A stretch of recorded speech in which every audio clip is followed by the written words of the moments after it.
Kingsman Baseball is on the air. Fly ball, center fielder on the run. He can't get to it. That's going to roll to the wall. It'll be extra bases. High fly ball, deep left. That thing is smoke. You got to have a passport to catch that. Kingsman Baseball is brought to you by Chick-fil-A, Cherry Road, Rock Hill. Outback Steakhouse, no rules, just right. Rock Hill Coca-Cola Bottling Company, Open Happiness. Olive Garden, when you're here, your family. Planet Fitness, home of the judgment-free zone. And by Substation 2, Cherry Road, Rock Hill, across from Winthrop University. Slice, slice, slice, garden, garden, garden. We'll take a look at today's game, bring you the starting lineups, and hear from Kingsman Baseball head coach Joe Hudak on the Kingsman Baseball pregame show. Now, here is the radio voice of Kingsman Baseball, Stephen Stone. And thank you very much, Jay Taylor. Good evening, everyone. We're going to do all of those things that JT just mentioned, except we're not going to talk to Joe Hudak because he just got here, surpassed only by a couple of umpires who arrived maybe, 90 seconds before he did. So we're really shaving it close, Griffin Leonard. Everybody's cutting it close today, Stephen. You know, we hit July. It's a hot one here in York, but you'd think, end of the season, everybody's ready to play ball. And I know everybody out there is now. Sure. But, yeah, we were getting a little close to 6:30. We should start not too far past that mark. Well, you mentioned the heat. It is currently 95 degrees in York, South Carolina, and it's just going to be a sweltering weekend, or as Keith Mundy from Channel 9's meteorologist calls it, a steam bath. And that's what we're all in here for tonight. And, of course, the players, it's even hotter down on the field, as you can well imagine. But we'll step aside. We'll come back. We'll get Griffin Leonard's thoughts on tonight's matchup between the Honeycrisps, right, from Hendersonville, and, of course, our Kingsmen. And we'll look at starting lineups as well on the Kingsmen Baseball Network. Attention fans, Planet Fitness is proud to team up with Kingsman Baseball, where strength meets sportsmanship. Whether you're hitting home runs or hitting the gym, Planet Fitness has everything you need to stay game day ready. With tons of equipment and memberships starting at just $15 a month, it's the perfect place to stay strong, stay motivated, and stay in the game. Planet Fitness, because we're all strong on this planet. Proud sponsors of Kingsman Baseball. Welcome to Substation 2. Why did you slap me? For being fresh. I wasn't being fresh. No, your sandwich is so fresh. Well, we do slice everything fresh to order. Now, what can I have for dessert? No, now look who's being fresh. Ow, okay, I deserve that one. This is Charlie Ruffalo. Everything we do is fresh, fresh, fresh. Our bread is fresh out of the oven. Our meats and cheeses are cut fresh right in front of your eyes. We garden each sandwich just the way you tell us across the counter. That's why we're the best. Substation 2, Cherry Road, across from Winthrop. And we're back with breaking news. The new Coke Zero Sugar might be the best Coke ever. That's right, Jim. With an improved taste and 0 calories, make sure... Jim. Ooh, yes, this tastes like the best Coke ever to me. We're on the air. I need to try it first. With zero sugar and now even more delicious, is the new Coca-Cola Zero Sugar the best Coke ever? Find out for yourself. Distributed by Rock Hill Coca-Cola Bottling Company.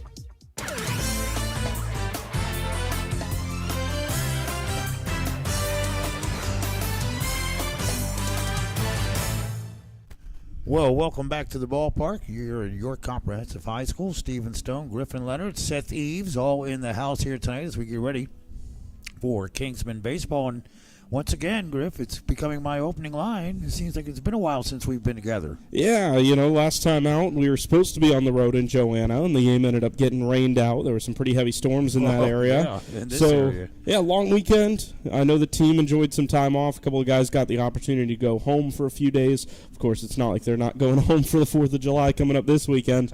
But, it's been a fun season full of some really exciting action, but also I do agree with you in that it seems like we have stretches where, a little bit of time to breathe. And, hey, it is summer. You got to enjoy it a little bit. Well, absolutely. And, of course, that's what summer's for, is to be enjoyed by one and all. And, of course, the weather, not disappointing. No clouds are in sight. I mean, Carolina blue as far as the eye can see in the skies today. And, again, it's 95 degrees temperature. And you can only imagine how much hotter it is down on the field. Probably add about another 10 degrees to it. And there you have it. Talked to a few of the players earlier, and they all agreed it's hot. Oh, it is. It is very hot down there. I spent a few minutes in the dugout and was glad that we're up here tonight. Yes, exactly. But, in fact, we had maybe 7 players up here about an hour ago after they were done taking batting practice. So I think everybody's feeling the heat a little bit, but at the end of the day, both teams are going to be dealing with the same conditions, so it's just about who wants it more. Well, that's exactly right. Starting lineup tonight for the visiting Queen City Corn Dogs, right? That's who we got? The Hendersonville Honeycrisps. Hendersonville Honey. I don't know why it says Queen City there. Crazy. At any rate, leading things off for the Honeycrisps is the second baseman, Cannon Jones. He'll be followed by the third baseman, Julian Lewis. Left fielder is Aiden Hines in the number 3 slot. Cole Bellinger is the catcher. He'll bat cleanup. Number 5 man is the extra hitter, Jacob Samus. He's followed by Aaron Tolbert, the right fielder. Jake Barham is the shortstop. Will Kaler is at first base. Sean Rouse batting ninth and DHing. And the number 10 man is the center fielder, Jared Metcalf. So Jones, Lewis, Hines, Bellinger, Samus, Tolbert, Parham, Kaler, Rouse, and Metcalf for the Honeycrisp. And, of course, for the starter on the mound is a gentleman by the name of Will Fulcher. For the Kingsmen, they'll lead it off with the center fielder, Caden McNeil. Riley Darby will bat second and play second. Josh Jackson is in left batting third, followed by the DH tonight, Alan Benhart. Brady Yarborough is the shortstop in the number 5 hole, followed by Mason Ritzma, the catcher. Davis Anders is at first base, followed by Christian Burney, the extra hitter. Gino Lazzari is at third, and Tristan Harless is in right field. McNeil, Darby, Jackson, Benhart, Yarborough, Ritzma, Anders, Burney, Lazzari, and Harless for the Kingsmen. And, of course, getting to start tonight is Angel Rari. So those are your starting lineups. We're waiting on the signal from the first base dugout to begin the introductions, and we're about to see that now. There we go. All right, Seth, you're on. And now, once again, here are your Kingsmen. I thought that went pretty well. Yeah, it went well enough. You know, it's interesting. These two teams have played against each other once already this season, second of 2 meetings. We were at Hendersonville the last time these two teams played. The Kingsmen walked out of there with a huge victory. But it should be noted that the final score does not reflect the entirety of that ball game. In fact, the Kingsmen were losing, if you remember, going into the top of the 6th inning. They were down 5-4, ended up scoring 13 runs unanswered, including 11 in the 7th inning, to really pull away and put the game out of reach. So expect a close ball game between these two teams. The Kingsmen looking for their 10th win of the season, and they can do it here at home. All right, how about the second inning? Any predictions? I'm going to hold off today. You know, they last time we were talking about it, they had a hot first and didn't come to life much at all in the second. So I think we'll just see how it goes. New month, who knows what we'll get. It's like a box of chocolates. You never know. All right, introductions have been made. The other players are coming out to the first base line. We're about to step aside for our national anthem, and we'll do exactly that. We'll come back with first pitch. That's next. The Honeycrisp and the Kingsmen on the Kingsmen Baseball Network. Ever wonder where the capital A in Chick-fil-A came from? It started with grade A, top quality chicken. But we believed everything, not just the food, should be grade A. A is for all the little things we do to bring you our best every day. To me, the A in Chick-fil-A is a smile. I want to give the guests a little encouragement, maybe just a little joke that makes them laugh when they come through the drive-thru. Visit Chick-fil-A on Cherry Road in Rock Hill today. Proud supporter of Kingsmen Baseball. This is Scott Davis with Northside Baptist Church, and I'd like to share why we're honored to support Kingsmen Baseball, especially in light of a culture that produces young men capable of unthinkable violence and incredible apathy. It's so encouraging to help an organization that teaches young men character through the great game of baseball. Add to that our shared convictions that the surest way to success and significance is through a living relationship with Jesus Christ, and you've got a winning combination on the baseball diamond, in the boardroom, or wherever God calls these young men. At Olive Garden, our cheese will make you melt and leave you bubbling with joy. It's what makes our amazing Alfredos, well, amazing. It's the gift in every ravioli and the layer of lasagna you can't live without. Best part is, the cheese keeps coming till you say when. Just like our never-ending first course, that's always on us. Olive Garden, we're all family here.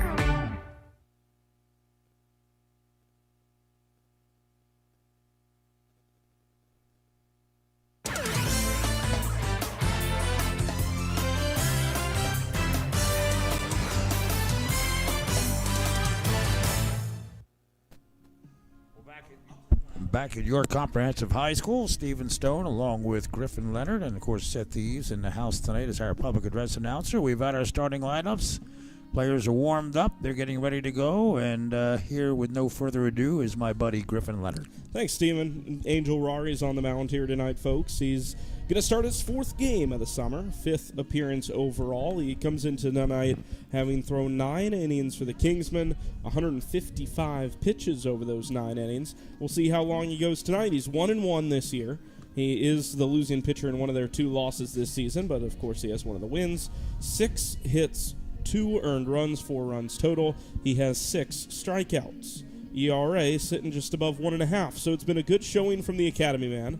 Rory, the Dominican, will be back with the Kingsmen Baseball Academy this fall, which is coming up like crazy. We've got about a month and a half until report day for those guys coming back in the fall. So you get that much time off, huh? I do. I get a little bit of time off. I'm actively trying to plan a trip to go see some family out on the west side of the country. Okay. And we'll see how that shakes out. I'm looking forward to, obviously we've got a ton of baseball around here. We love every second of it.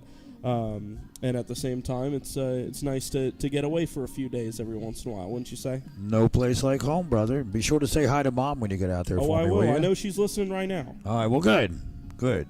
Very good. So Rory taking his final tune-ups here. Kingsmen in their home gold with the black trim and lettering. Black caps with the gold bill. And, of course, the umpires, they're down there in their blues. And the visiting Honeycrisps are in their road red with the white trim and lettering. Everybody has white breeches tonight, including me. I've got the black shorts on. Well, you see, I came from the office, so I had time to go home and change shirts. That's a fair option. Lose the necktie, change the shirt. Yeah, I like it. I like it. Well, we'll get this ball game going. 7 innings on the docket for you here tonight. Griffin Leonard with Stephen Stone, as mentioned, and we will get this one on the road. It's Angel Rory against Cannon Jones, who saw some time against the Kingsmen the last time these 2 teams squared off, and it's Rory who steps into his windup and throws the first pitch of the ball game. Drops a strike at the top of the zone, and it is 0-1. 95 degrees, first pitch at 6:38 Eastern. It is a hot one here in the Carolinas. Cannon Jones was the leadoff man the last time these 2 teams played. That's a ball outside, 1-1. He was 1 for 3, struck out, also had a single in the 4th inning. That was the 4th inning that saw Hendersonville take that 5-4 lead that the Kingsmen eventually were able to come back and then some, as we talked about a few minutes ago. 1 ball and 1 strike. Rory out of the windup. The right-hander comes home. Drops a slider on the outside corner. That makes it 1-2.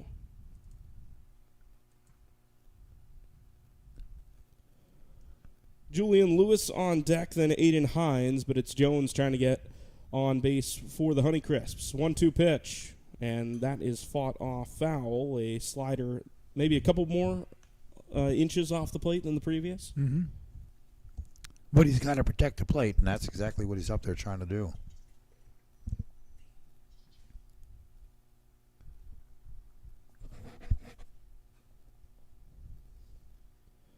Here's another 2-strike pitch, and it's a slider that just missed inside. Oh, it looked like Cannon Jones took a half step toward the dugout, but it is 2-2.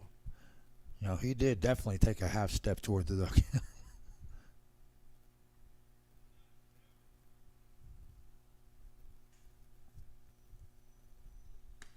2-2's outside, and now it's full. Rory's got to be careful. He has this season so far thrown those 6 strikeouts, as I have mentioned, but he's also walked 5 and hit 4. So trying to limit the free passes here today. The Dominican towing the rubber. 3-2 pitch coming up here with nobody out. And here's the payoff. Slider just inside, and Cannon Jones draws a walk. Well, these are close pitches. I mean, he's not missing by much.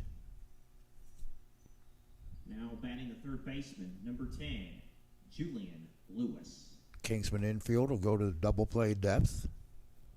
That is Yarborough and Darby, the middle infielders here today. Lazari and Anders patrolling the corners. We'll see if Lazari takes a couple steps in toward the grass for a potential bunt scenario. Julian Lewis is in the 2 spot, runner on first, nobody out. First pitch out of the stretch. A fly ball, shallow left. That is Josh Jackson in left field, and he has the catch for out number 1.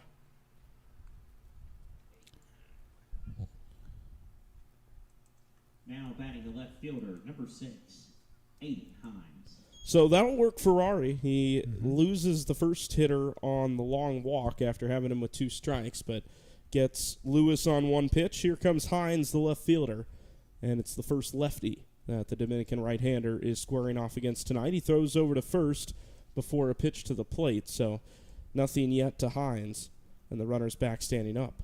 Want to keep him honest. Full outfield today for the Kingsmen, Jackson, McNeil, and Harless, left to right. That's a ball low, 1-0. So if you have been keeping track, you'll notice Lazari and McNeil back in the lineup today after they both missed the 2 games that were played. Lazari was on the bus to Joanna to play with the team on Saturday, and then the whole bus turned around and came right back to Gastonia. 1-0 pitch. That's inside. It gets away from Ritzma, and he doesn't see it. That's going to allow the runner to move up from first to second base, and the Honeycrisps have a man in scoring position on the pass ball.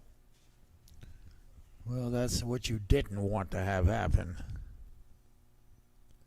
So you've removed the double play threat. The Honeycrisps did not score in the first inning of the game in Hendersonville back at the beginning of June. That was a game that Nick Osborne started on the mound. They did score a couple in the second. 2-0 pitch. Top of the zone strike, and Rory is on the board, so it's 2-1.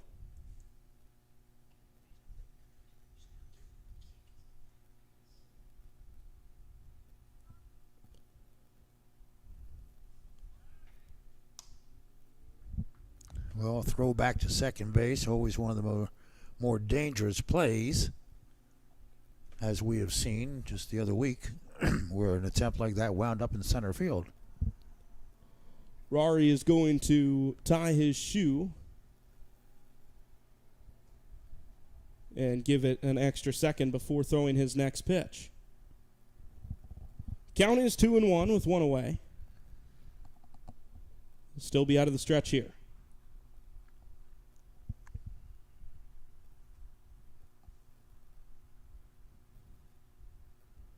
Runner shuffles off second. The pitch is behind the left-handed hitter Hines, and even more impressively, caught by Ritzma, 3-1. That was a good stop. Hitters count here with 1 away. Chance for Hendersonville to really get it started hot. The Kingsmen with McNeil, Darby, and Jackson waiting once we get to the bottom of the first. 3-1 pitch. There's a ground ball, a couple of hops to Riley Darby. Runner moves to third as Darby goes to Davis Anders, and that's the second out here in the first inning. But a very, very big second out. Yeah, you don't mind the runner going to third base with 2 outs. Right. Because as long as the ball stays over the plate and in the catcher's mitt, there isn't much of a chance for the runner from third to score unless Hendersonville comes up with a base hit. So the opening run is 90 feet away here with 2 away. Cole Bellinger, the cleanup catcher, steps in right-hand side. Infield will put a shift on toward third. That's ball 1 inside. So as Steven said, that puts Yarborough a little closer to left field. And then the big one there, Riley Darby, you can see him standing just behind Angel Rory. From the camera angle, it almost looks like the two are stood on top of each other. That 1-0 runs inside, nearly hits the batter. It's 2 balls and no strikes.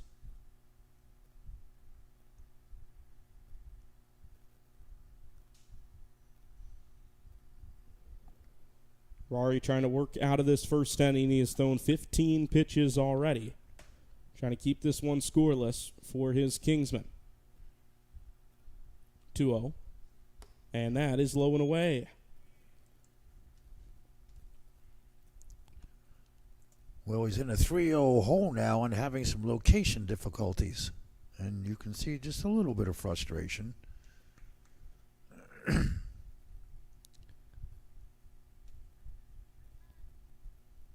And then again, you got to wonder how much the temperature is a factor. It is a hot one if you're just joining us. 3-0 pitch, right down the heart of the plate. It's 3-1. Stephen, I believe you said 95 at 95, first pitch? sir. Yes, sir. And if you've been down to York, it can oftentimes feel a few degrees hotter than it actually is. So 3 balls and 1 strike. Rory's going to take an extra second. Well, we see it with football every August. You know, the field temperature is usually about 10 degrees warmer than what the regular temperature would be, say, in the stands. 3 balls and a strike. Rory kicks and fires, and that is behind him. Ball to the backstop, but it bounces off one of the support beams and right back to home plate. So no chance for the runner to come in to score, but it is a walk to put runners on the corners. Well, that's a lucky break for the Kingsmen right there. Seemed like it hit that pole square on, and of course it's rounded, so if it hits maybe a half an inch to the left, it probably caroms wide away from Ritzema. Instead, as you mentioned, a nice little break. Came right back to him. So corners with 2 down. Kingsman still a chance to get out of this without a run across. It's Jacob Samus, who is the extra hitter for the Honeycrisps, wearing the red uniforms today against the Kingsman gold. First pitch, runner breaks for second. Swing and a miss. The ball's in the dirt and no throw, so a stolen base with 2 down.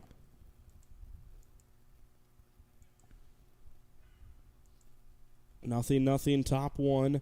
Hendersonville comes into this game, as far as their league play is concerned, an even 500, 12-12 this season in the Mountain Division of their league.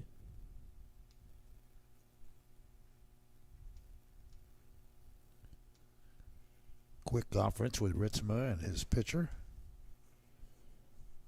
Hendersonville, part of the Old North State League around the Carolinas. Kingsmen, of course, an independent, but playing some teams from the Old North State, playing some teams from the Coastal Plain. They'll be playing the Wilmington Sharks on Friday. That's on the road. That's going to be a long road trip for the Kingsmen. It sure is. 3 hours, brother. Always will stick your toes in the Atlantic while you're there. 0-1 is on the inside corner, so quickly 2 strikes. Rory trying to get out of this against Samus. Yeah, I might have to, I don't know if the bus is going to take us that far east. I'm not sure how close to the water the ballpark is. But I have heard nice things about the area. Oh, yeah, it's beautiful. I know it's fireworks night, playing on the 3rd. Well, there you go. 0-2, here it is from Angel. Slider, got him. Put it right off the outside corner of the strike zone, and he got the hitter to chase. That is huge for the Kingsmen to get out of this without a run coming across. They'll hit when we come back on the Kingsman Baseball Network. Attention fans, Planet Fitness is proud to team up with Kingsmen Baseball, where strength meets sportsmanship. Whether you're hitting home runs or hitting the gym, Planet Fitness has everything you need to stay game day ready. With tons of equipment and memberships starting at just $15 a month, it's the perfect place to stay strong, stay motivated, and stay in the game. Planet Fitness, because we're all strong on this planet. Proud sponsors of Kingsmen Baseball. And we're back with breaking news. The new Coke Zero Sugar might be the best Coke ever. That's right, Jim. With an improved taste and 0 calories, make sure... Jim. Ooh, yes, this tastes like the best Coke ever to me. We're on the air. I need to try it first. With zero sugar and now even more delicious, is the new Coca-Cola Zero Sugar the best Coke ever? Find out for yourself. Distributed by Rockville Coca-Cola Bottling Company. Let's kick back for the moment. Toss all your worries in the air, 'cause you forget them when you're there. Let's go out back tonight. Like a of the day. Go Outback tonight, where the steak is thick and juicy, the shrimp is grilled and sweet, the chicken tender. Your only worry is which to choose. Let's go Outback tonight. Tonight, let go. Life will still be there tomorrow. Go Outback.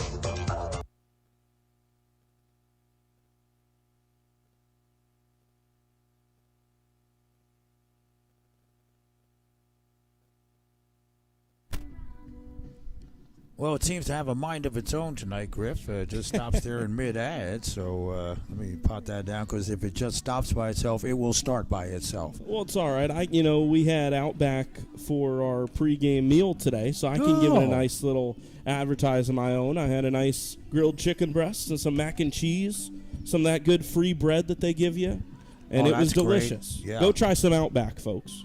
I don't know what's their slogan. I know it's not Aussie, Aussie, Aussie. No rules, just right. There you go. There's a man who's been to one or two Outbacks in his day, huh? You've never been to Outback? Now, meanwhile, I don't even know if the folks at home can hear Seth. You have to leave the booth now, Seth. I'm sorry. I never knew that. We had lunch a year ago, and we could have easily taken you to the Outback. Why didn't you tell me? My goodness. Well, we digress. Griffin can tell you all about it. He had the grilled chicken, I'm told. He goes to a steakhouse and gets chicken. Well, it wasn't my choice. We get a nice catering order. Yeah. I actually picked it up from Rock Hill, took it over to our Bible study. Oh, very good. The team enjoyed it after coach, or I guess not coach, but team chaplain Lincoln Lyon gave our Bible study for the day. Spent some time with Lincoln before tonight's game. As a matter of fact, we hadn't seen each other yet this season, so we had a good time getting reacquainted. He's a very, very dear friend for many, many years. So we go to the bottom of the first, and once again, my friend Griffin Leonard. Will Fulcher's on the mound tonight for the Honeycrisps. Kingsmen did not see him a few weeks ago in Hendersonville. And Caden McNeil going to be the first to try his luck. First pitch is high and inside, so it's 1-0. Caden McNeil rejoins the team. He was down in Atlanta this last week playing in a travel ball tournament at the high school level with a couple of Kingsmen Academy members. There's a swing and a miss to make it 1-1. I was told that he played with Harris Clark as well as Anthony Seminara, two members of the Kingsmen Baseball Academy team that are both returning for next season. There's a foul tip into the glove of the catcher. Tonight, the catcher for Hendersonville. Cole Bellinger. It is Cole Bellinger. So 1 ball and 2 strikes. McNeil readies himself. The pitch flies in, and he chops it foul to stay alive. That was a self-preservation swing. Having that in the back pocket with 2 on you is never a bad idea. Here's another 2-strike pitch. 1-2 is off the plate. That's a ball. So McNeil still fighting. Certainly good for the Kingsmen to have him back, as well as Gino Lazzari with the numbers thin. 2-2 is on the inside corner, and McNeil goes down with the bat on his shoulder. 1 away. He knew it, too. Now batting number 34. Riley Darby.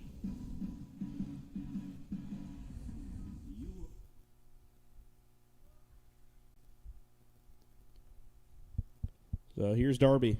First pitch. Outside for a ball.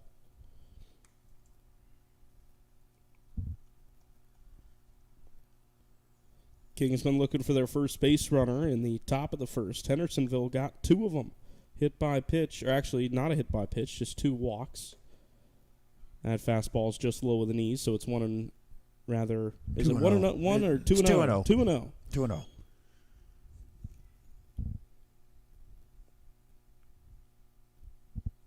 So with that being 2 and 0, it is a hitter's count for Riley Darby. Here's the pitch from the right-hander, and it is low and away. So now it's 3-0. Now Fulcher having his location difficulties. That was a big problem for Hendersonville in that big 7th inning for the Kingsmen the last time these two teams squared off. 3-0, it's on the outside corner, so the at-bat remains alive. I'm always intrigued by 3-0 counts because usually you're taking, but I would think that if he's going to throw a strike, he's got to then, which would be a pretty hittable pitch, which that one there was not for ball 4. So a one-out walk for the Kingsmen and puts a runner on first for Josh Jackson. But no, it's an interesting point. There's, each coach has their own philosophies on how they want players to approach a 3-ball and no strike count, and certainly Coach Hudak does not discourage his players from being aggressive in those situations. I know the Kingsmen have a sign for a green light and a sign for a take, as many teams do. So there's those opportunities throughout the game to see how they'll play it from a strategic standpoint. First pitch to Jackson, chopped to the second base side, going to be a tough play, and it's into right field. Darby cycles to third. That ball is mishandled, and it'll be runners on the corners with one out after Josh Jackson singles into right. Well, in defense of Cannon Jones, that thing took a crazy hop over his head. But Aaron Tolbert out in right field really has no excuse. He just simply muffled it there in getting the throwback, and wasting no time around the third goes Riley Darby. Well, and he's lucky not to have cost his team a chance at a double play because Jackson was hustling out of the box, took a very aggressive turnaround first, and then put on a late stop sign. He could have tried for second base when that ball was mishandled. So one out, runners on the corners. He takes off for second now. Throw goes down that way. Runner trying to score. Throw goes home, and it is not in time. The call at second is out. Yeah. Josh Jackson has been caught stealing, but the Kingsmen score. And I don't think the catcher was expecting that. Just based on the body language, he was just kind of standing there nonchalantly in front of the plate, and then the throw came to him as the runner was passing behind him. So the bases are suddenly clear for Mr. Alan Benhart, who now takes a strike. It's 1-1 after that first pitch was well outside.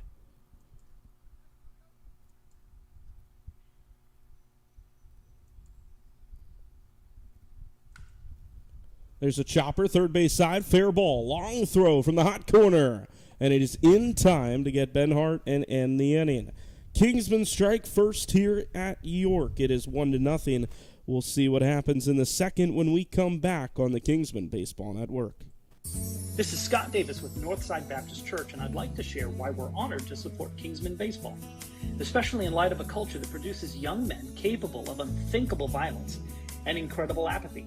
It's so encouraging to help an organization that teaches young men character through the great game of baseball.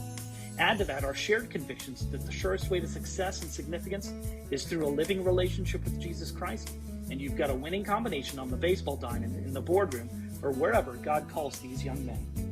Welcome to Substation 2. Why did you slap me? For being fresh. I wasn't being fresh. No, your sandwich is so fresh. Well, we do slice everything fresh to order. Now what can I have for dessert? No, now look who's being fresh. Oh, okay, I deserve that one. This is Charlie Ruffalo. Everything we do is fresh, fresh, fresh. Our bread is fresh out of the oven. Our meats and cheeses are cut fresh right in front of your eyes. We garden each sandwich just the way you tell us across the counter. That's why we're the best. Substation 2, Cherry Road, across from Winthrop.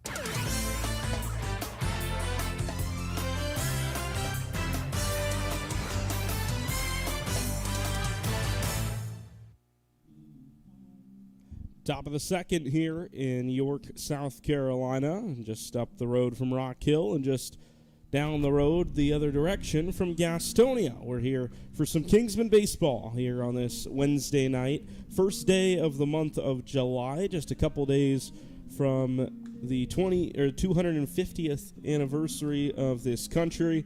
Just a couple days from the 4th of July. I know that's keeping you busy, Stephen. It is.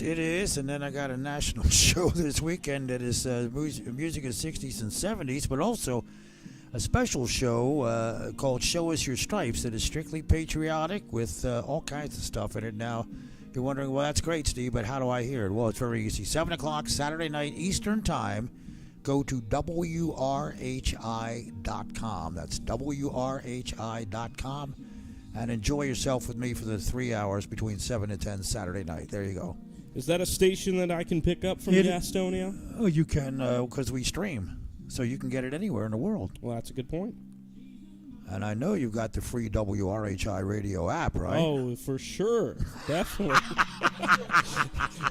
What are you talking about? Of course I do. Mom, I thought I had him there for a second. I'll put it on my list. You've done a good job, ma'am. Great job.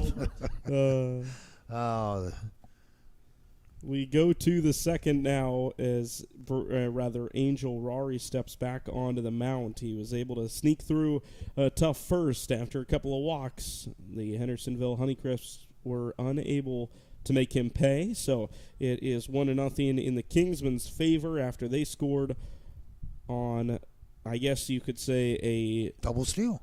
Well, it wasn't a double steal because one of them got thrown out. That's so right. It was a misdirection. We'll give you an out and we'll take a run. I'm sure there's a better term for that. I like the one that you had. That's Well, pretty descriptive. Foul ball to start the second. That one's pretty easy to call. It's 0-1. Aaron Tolbert, the right fielder, hitting in the 6th spot. It is Tolbert, Parham, and Kohler. 6, 7, and 8 for the visitors. 0-1 pitch. That's outside, so it's 1-1.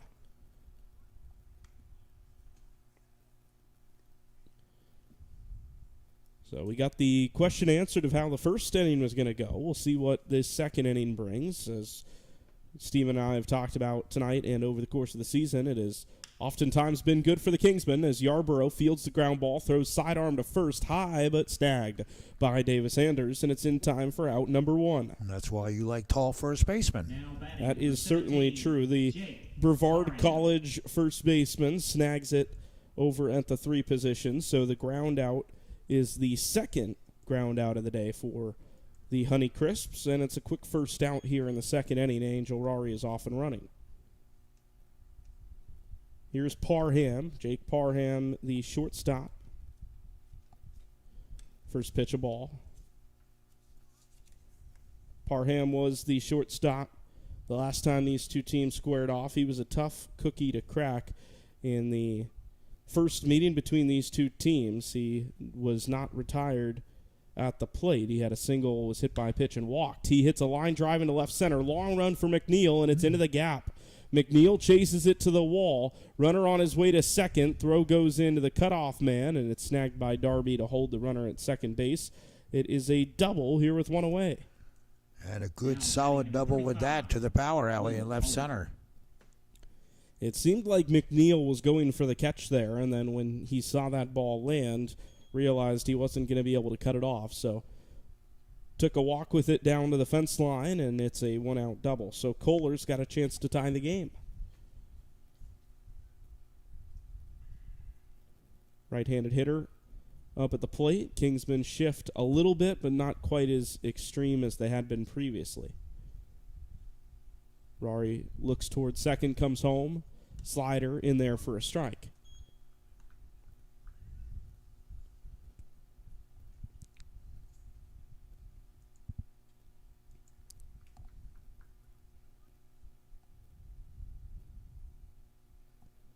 Oh and 1 with one away. Rari out of the stretch, kicks and deals, missed outside by a considerable amount, and it's 1-1.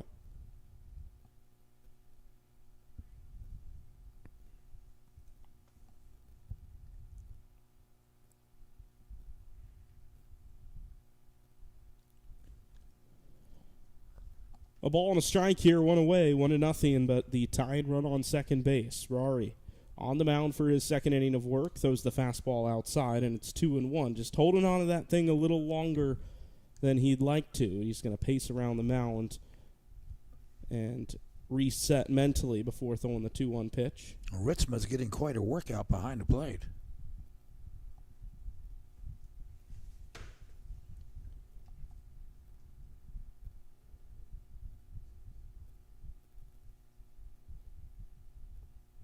Two balls and a strike.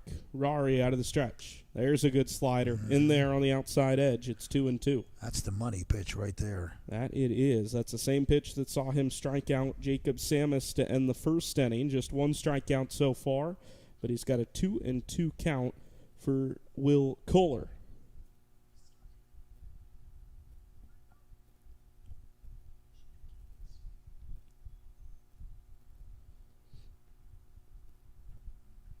2-2. Back to it, and he got him for strike 3. Money pitch. That's for sure. Now batting number 11, Sean Rouse.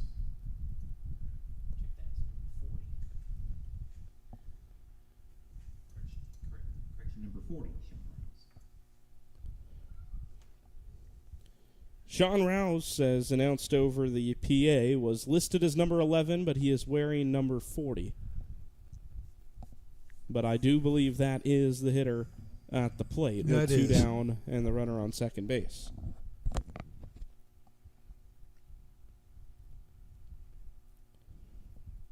Rory comes set to throw his first pitch here with 2 away, or fresh off his second strikeout of the night.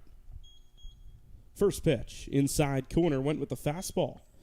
And that's a good-looking pitch. You know, he's found, I think you'd agree, a little bit more control with the breaking ball than his straight fastball. But if he can get it in early in the count, then that has the ability to be effective as well.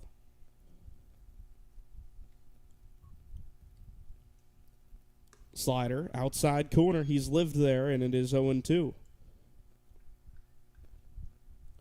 Quickly 2 strikes to Sean Rouse. It's Jaron Metcalf on deck if the inning continues. He's at the bottom of the Hendersonville order. Meanwhile, it'll be Yarborough, Ritzma, and Anders in the second for the Kingsmen, currently up a run.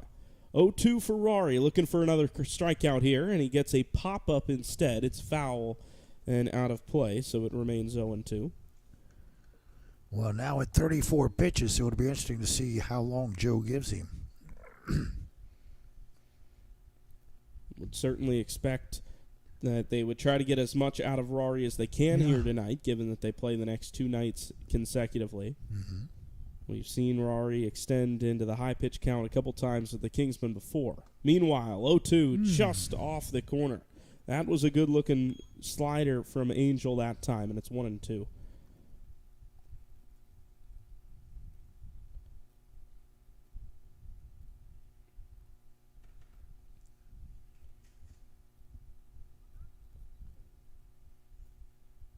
One ball, 2 strikes. Runner still on second base and Jake Parham after his double. 1-2 pitch. Outside, 2-2. The last time Rory was on the mound, he pitched exceptionally through the first and then ran into some trouble in the second inning. Ended up only going 2. I believe that was against the Glowfish. That's right. Though he may have pitched once since that outing. 2 balls and 2 strikes. Looking to finish off the second frame here. Here it is. Struck him out.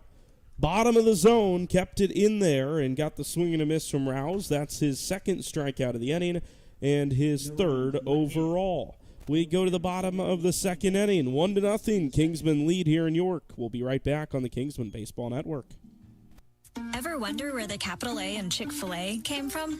It started with grade A, top quality chicken. But we believed everything, not just the food, should be grade A. A is for all the little things we do to bring you our best every day. To me, the A in Chick-fil-A is a smile. I want to give the guests a little encouragement, maybe just a little joke that makes them laugh when they come through the drive-thru. Visit Chick-fil-A on Cherry Road in Rock Hill today. Proud supporter of Kingsmen Baseball. This is Scott Davis with Northside Baptist Church, and I'd like to share why we're honored to support Kingsmen Baseball, especially in light of a culture that produces young men capable of unthinkable violence and incredible apathy. It's so encouraging to help an organization that teaches young men character through the great game of baseball. Add to that our shared convictions that the surest way to success and significance is through a living relationship with Jesus Christ, and you've got a winning combination on the baseball diamond, in the boardroom, or wherever God calls these young men.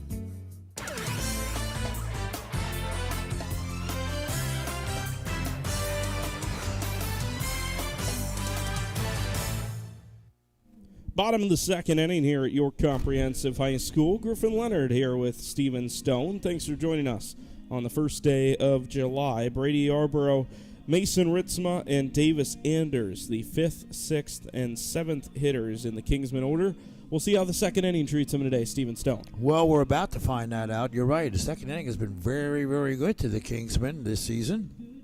And as you mentioned, the only time that we didn't see it was because they had that explosion in the first inning last week and quiet in the second. So a little different tonight. They were able to get a run in the first, and we'll see what they can do here as the heart of the order, the power guys, come up. Caden McNeil's first trip to the plate was the Kingsmen's 400th plate appearance of this season. Yarborough steps in as number 404. We'll see what he can do to lead off here against Will Fulcher. First pitch. Yarborough squared, but pulled back nearly as quickly as he brought the bat around. It's 0-1. It was a fastball straight down the middle.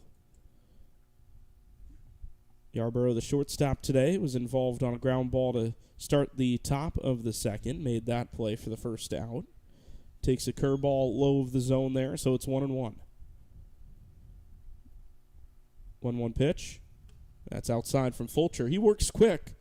Doesn't give the Kingsmen hitters a whole lot of time to get comfortable in the box. No, but I like that. No nonsense. Just goes right at him. Helps the pace of the game move along. Of course, no pitch clock here at York Comprehensive. Yeah. 2-1. That's inside. 3 balls and a strike.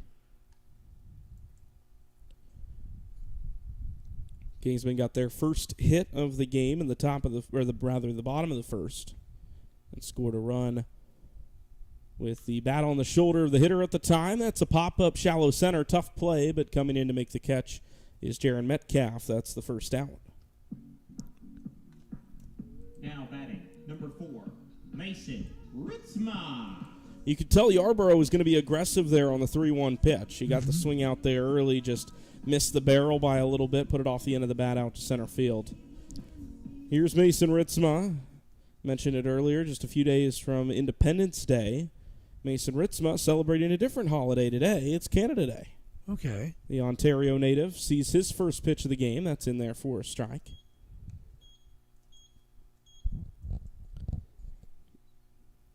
He was telling me the other day this is the first Canada Day of his life that he has not been in Canada. 1 ball and 1 strike now.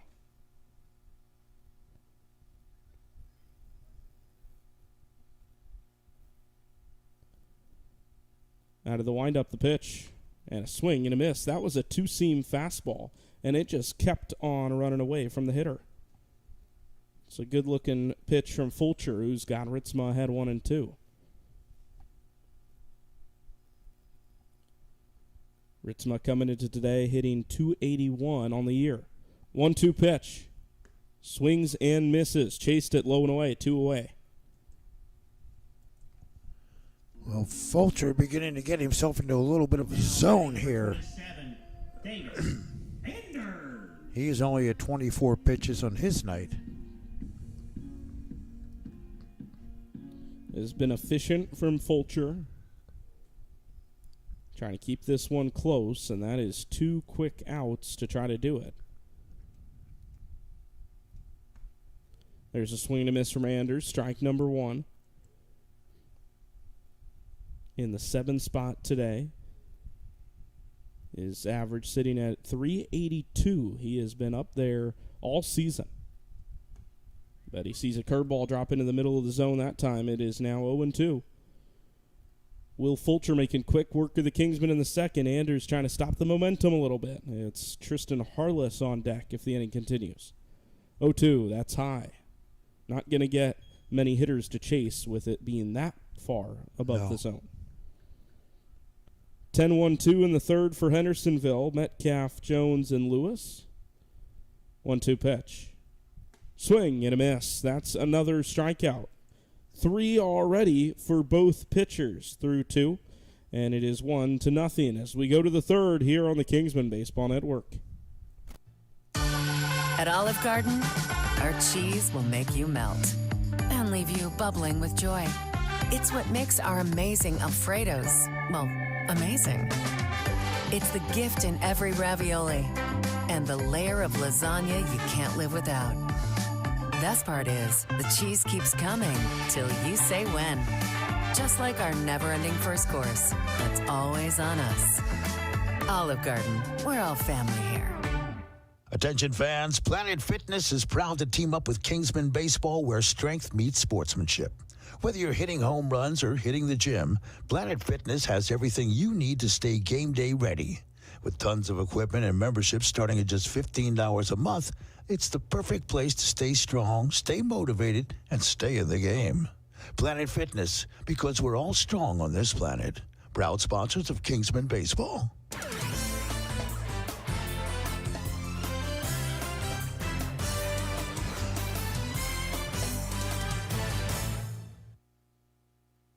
Kingsmen lead through 2 here tonight at York Comprehensive High School. They're looking for win number 10 of the season.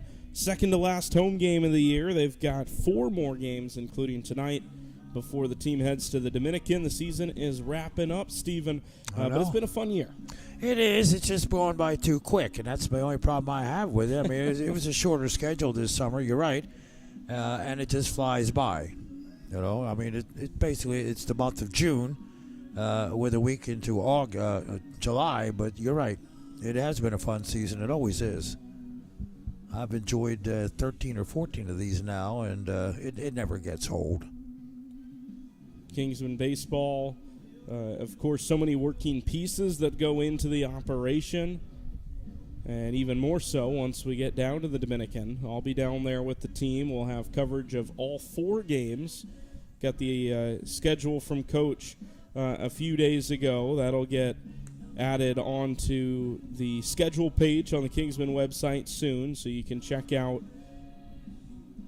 what'll be the 4 games for the team coming up here down on the island of the Dominican Republic. It's always an exciting time. I know you're not going down with us this year. Have you ever been down there? No. I'm afraid not. I think you'd enjoy it. I probably would, because the stories I've heard, and I watched the videos that you guys send back, and then the pictures and everything, and well, you're down there doing God's work, number one, okay, and that is to be praised from the highest of mountaintops. There's a ton of work that the team will be doing over the next couple of weeks. We'll talk more about that as it gets closer, as Angel Rari, the Dominican-born, steps back onto the mound for his 3rd inning. First pitch. That's low and away, and it gets to the backstop. I can tell you that the 4 games that the Kings will be playing down there, will be playing Buena Vista down in the La Romana area, Boca de Chavon, a nearby village to La Romana. Then later on in the trip, the Kingsmen will head to San Pedro for 2 games against Paulino Academy, as that ball is chopped foul, so it's 1-1. Saw Paulino during the Kingsman Academy trip back in January and February. And then our final game, it's an interesting one. It's the Hiroshima Toyo Carp Academy. Oh, really? It's an academy in the DR that is affiliated with the team from the Japanese League based out of Hiroshima. That's a ball high for 2-1. And I don't think we've ever played them, so it'll be a fun one to wrap up the trip. It should be, because the Japanese love their baseball nearly as much as we do. Giving us a run for our money. They had us in 2023 in the World Baseball Classic. That's a ball inside, 3 balls and 1 strike. The heroics of Shohei Ohtani. I was going to say, does Shohei Ohtani, does that name mean anything to anyone? Yes.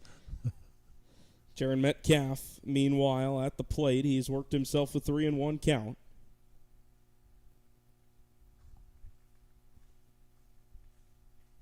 (3-1). That is inside, and it clipped him. That puts a runner on first with nobody out. Would have been ball 4 anyway, but Metcalf wore it for good measure.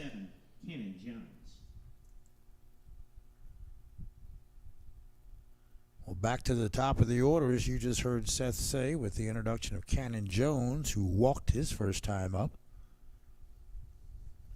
Honeycrisps been able to put a runner on base every inning so far. Just haven't been able to cash it in.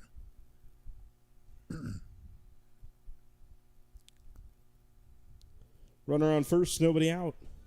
Runner squares, runner takes off. Throw down to second's a good one, but not in time. I believe it was called a strike at the plate. Yeah. Top of the order for the Honeycrisps.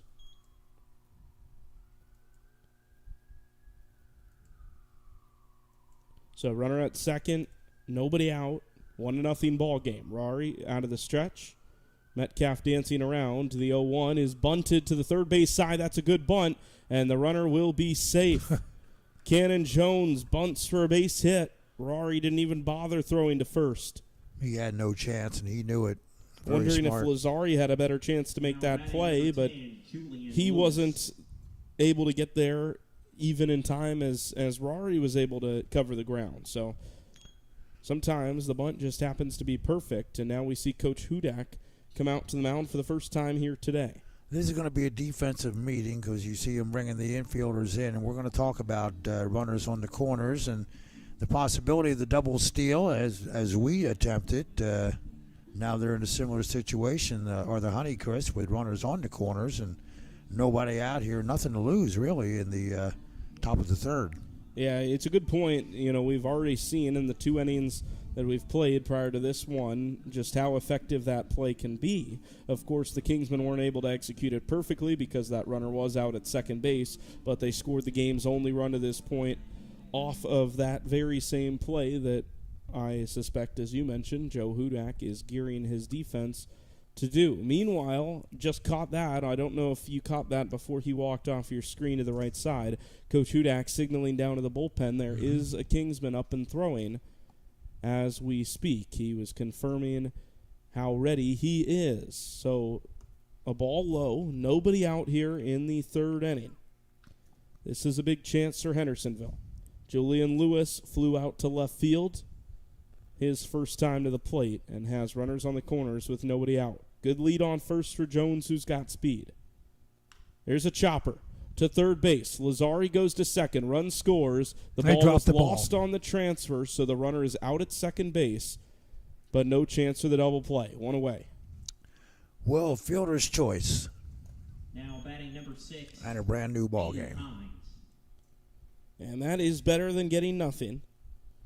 And as Steven mentioned, the ball was dropped, but it was dropped after possession of the ball was maintained by Riley Darby. So the Kingsmen get the benefit of the call and get the out. 1-1 now the score, and 1 out with a runner on first.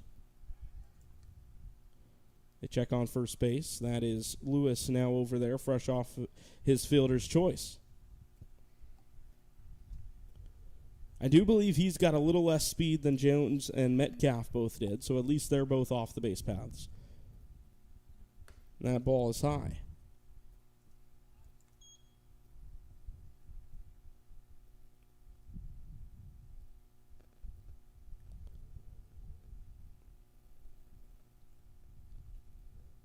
Rory has thrown 47 pitches in this ball game.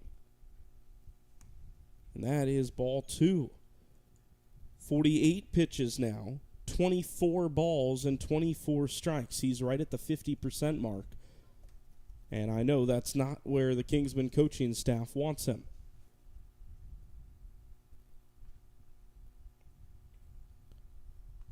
Two balls and no strikes, lefty at the plate. The pitch comes in, and it is hit high in the air down the right field line. Long run over toward the corner. The ball is foul, and it lands in play, but evading the run of Tristan Harless. A long foul ball for strike 1.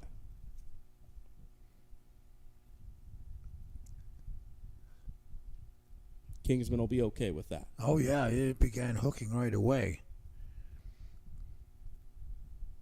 That's the 3-hole hitter, Aiden Hines, at the plate. He grounded out to second his last time. Looks like he likes to pull the baseball. 2-1 pitch, outside corner. That's a nice frame job by Ritzma to make sure it was in the zone, and it is 2-2.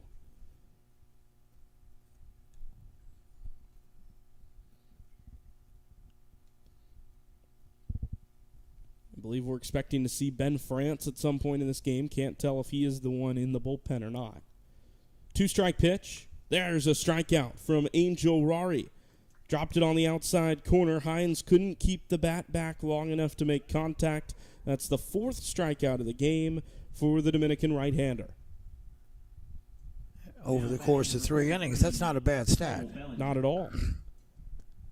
Cole Bellinger now up at the plate. Runner on first, 2 outs. He walked last time but was stranded on first. That ball's behind him. Once again caught by Ritzma. We're seeing a lot of How that. do you practice that, Stephen? I don't know. Yeah, the catcher's got to have great reflexes, number one. Number two, what's in the mind of the batter as he sees this ball going behind him? 1 ball, no strikes. Inside corner, so that evens up the count. I would imagine that you're just telling yourself freeze. Just do not move. If it hits you, it hits you. Mm-hmm. And you'd think as a hitter, if the ball's behind you, then, if it doesn't hit you, it'll be 90 feet for the base runner. But Sure. Ritzma has now prevented that twice. 1-1. That is inside, and it does hit the batter. Second hit by pitch of the inning. We'll see if that maybe forces the hand of Coach Hudak. Rory trying to get through the third. Well, you got runners at first and second. You're right. And, of course, you do have 2 outs. So you can get an out at any base now. 4 strikeouts for Rory. 4 free passes if you loop walks and hit by pitches both into that category. Jacob Samus was one of the strikeout victims his first time. Struck out swinging in the first inning. Now the 6th hitter of this third inning that has seen Hendersonville tie the ball game. Runners on the move. Ball's low. Ritzma goes to second, and it is not in time. Trying to get the trailing runner to surprise them. Instead, it's a double steal, and it is runners on second and third with 2 outs.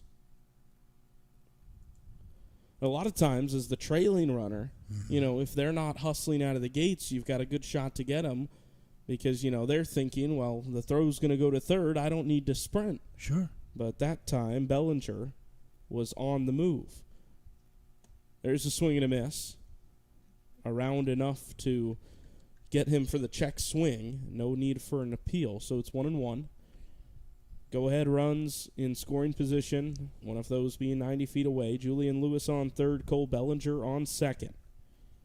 Angel Rory trying to muscle his way through 3 here at York. 1-1 offering. There's a slider, catches the zone for strike 2. Back to the money pitch. Kingsmen will bring up their bottom 3 in the third. It'll be Harless, then Bernie, then Lazari. See if the game's still tied or if Hendersonville would have taken their first lead. 1 ball and 2 strikes, 2 away here in the top of the third inning. Here it is. Rory misses outside, 2-2. We'll be back on the air with you tomorrow. The final home game of the 2026 season. It's come oh so soon. Kingsmen and Catawba Valley Stars at 6:30, 6:15 pregame. Stephen Stone and I will have all the action. 2 balls and 2 strikes. Rory still working. Runners on second and third. He's out of the stretch. Here's his pitch. And it's just inside, looking for the ring up on ball 3. Instead, it is a full count. If the inning continues, Aaron Tolbert will come up to the plate for a second time. Rory needs to get the ball over the plate here.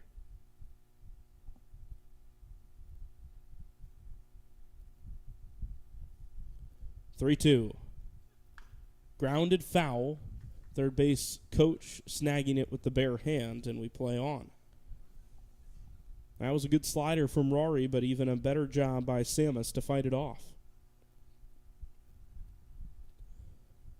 All square at 1, top 3. We're playing 7 tonight at York Comprehensive High School.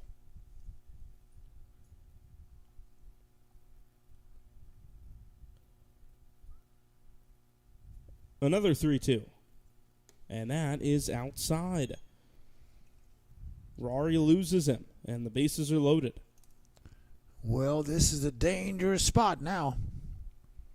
That's going to do it for Angel Rory. We're going to go to a break and be back as the top of the third inning rolls on after this on the Kingsmen Baseball Network.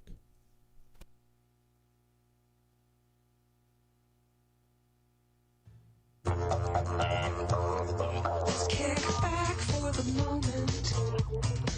Toss all your worries in the air, 'cause you forget them when you're there. Let's go out back tonight. Click out the die. Go Outback tonight, where the steak is thick and juicy, the shrimp is grilled and sweet, the chicken tender. Your only worry is which to choose. Let's go Outback tonight. Tonight, let go. Life will still be there tomorrow. Go Outback. There's always time in the morning, always time at night. Always time for simple pleasure, sunshine and moonlight. Always time for refreshment when you're on the run. And when it's time for fun, there's always Coca-Cola. Yeah. Coca-Cola. Always Coca-Cola. Distributed by Rock Hill Coca-Cola.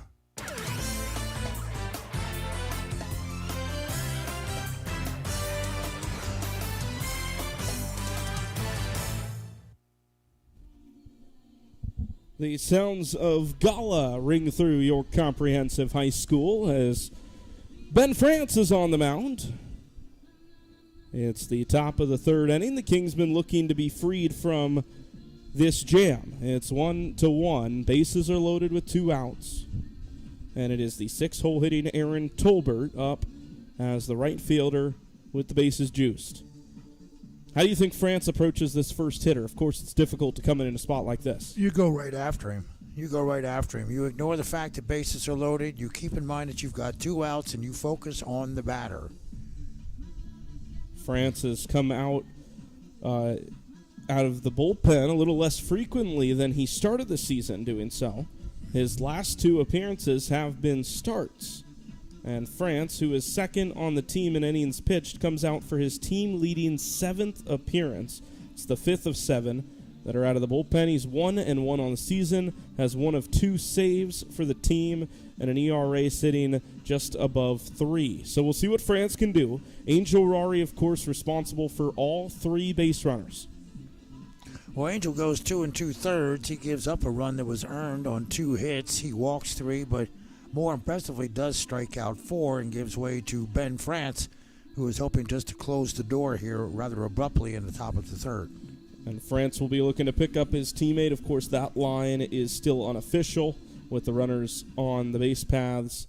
But if France can get this out, then it would be just 1 run for the Dominican. 4 strikeouts, like Steven said, for Rari. We'll see if maybe France can end the inning with 1. One of the 2 outs here in the third coming via the strikeout already. So France out of the windup with the bases loaded. His first pitch is outside. 1-0 to Aaron Tolbert. Grounded out to Brady Yarborough his first time. The Kingsmen had that heavy shift on the last time he was at the plate, but Darby in his normal second base position the second time through. 1 run already here in the third for the Honeycrisps. 1-0. There's a foul ball back to the chains. It's 1-1. He got him to chase. Not a bad location for that fastball. Yeah. Jake Parham on deck. He had that double in the second. Was stranded on base. 1 ball and 1 strike. France brings the glove up to his chin. Now starts his windup. The right-handed 1-1. Curveball drops in. That's a beauty, and it's 1-2. Once again, in the bottom of the third, it'll be Harless, Burney, and Lazari, 8, 9, and 10. Kingsmen would love to keep this score tied going back up to the plate in the home half. 1 ball and 2 strikes. The reliever out of the bullpen and straight into the fire. We'll see what he can do. 2-strike pitch. Struck him out. France beats Tolbert, and the game remains tied. That's a big one for the Kingsmen, who see Hendersonville strike for the first time. It's 1-1 here on the Kingsmen Baseball Network. Welcome to Substation 2. Why did you slap me? For being fresh. I wasn't being fresh. No, your sandwich is so fresh. Well, we do slice everything fresh to order. Now, what can I have for dessert? No, now look who's being fresh. Oh, okay, I deserve that one. This is Charlie Ruffalo. Everything we do is fresh, fresh, fresh. Our bread is fresh out of the oven. Our meats and cheeses are cut fresh right in front of your eyes. We garden each sandwich just the way you tell us across the counter. That's why we're the best. Substation 2, Cherry Road, across from Winthrop. This is Scott Davis with Northside Baptist Church, and I'd like to share why we're honored to support Kingsmen baseball, especially in light of a culture that produces young men capable of unthinkable violence and incredible apathy. It's so encouraging to help an organization that teaches young men character through the great game of baseball. Add to that our shared convictions that the surest way to success and significance is through a living relationship with Jesus Christ, and you've got a winning combination on the baseball diamond, in the boardroom, or wherever God calls these young men.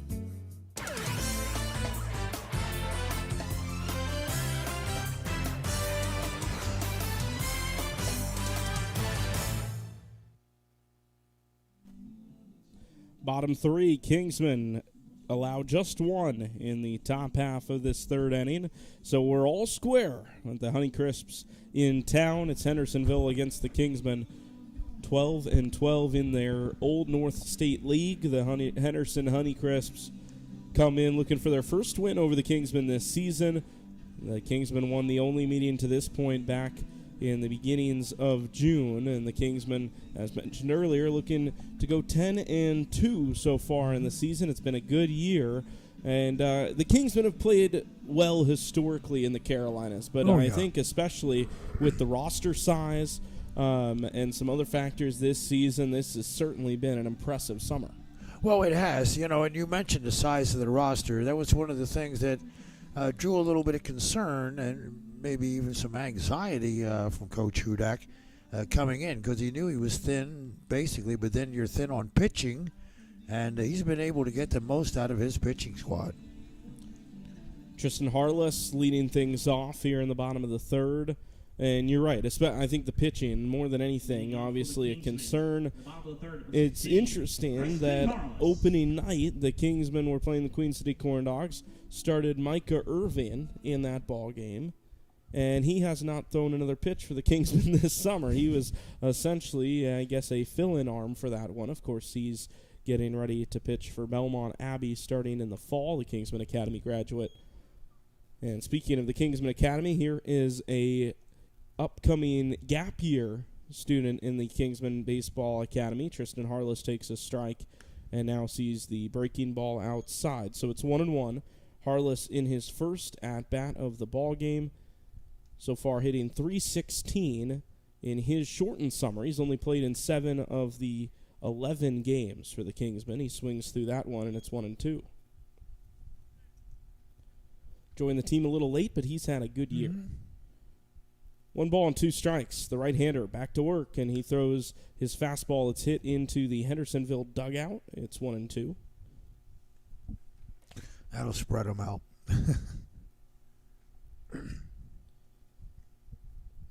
Fulcher's really settled in. He has retired 4 in a row after that Ben Hart base hit, and he strikes out Harless to make it 5. That's 3 strikeouts in a row for the right-hander. Now batting number 25, Christian Burney.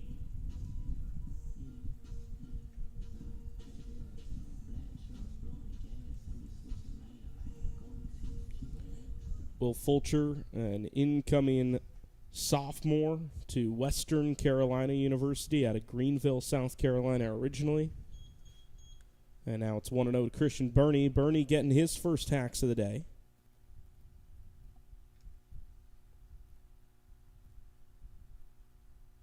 And now 2-0. Fulcher not necessarily throwing straight to Burney, who has seen a power-heavy summer. 9 hits, 4 extra base hits. He swings through that one, and it is 2-1. He has 3 doubles and 1 of the 2 home runs the Kingsmen have registered this season. He's hitting an even .300 coming into tonight. 2-1, that's ball 3. Gino Lazzari on deck at the bottom of the Kingsmen order. Then it would be McNeil. Hitters count. Burney at the ready, and Fulcher's pitch. Ball 4. 1 out walk. That's the second walk issued by Fulcher. Both of them have come with 1 out, and both of them have come immediately following a strikeout. Now batting number 7. It's kind of a momentum. Yeah, it is.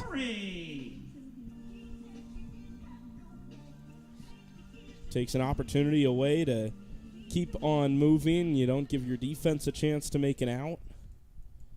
So we'll see how he recovers after the first walk he issued. Ben Hart had that single through the right side. See what Lazzari can do. Another left-handed bat. Lazzari out of Ohio. First pitch. That is on the outside corner. Maybe perhaps a little bit generous that time from our home plate umpire. Either way, it's 0-1.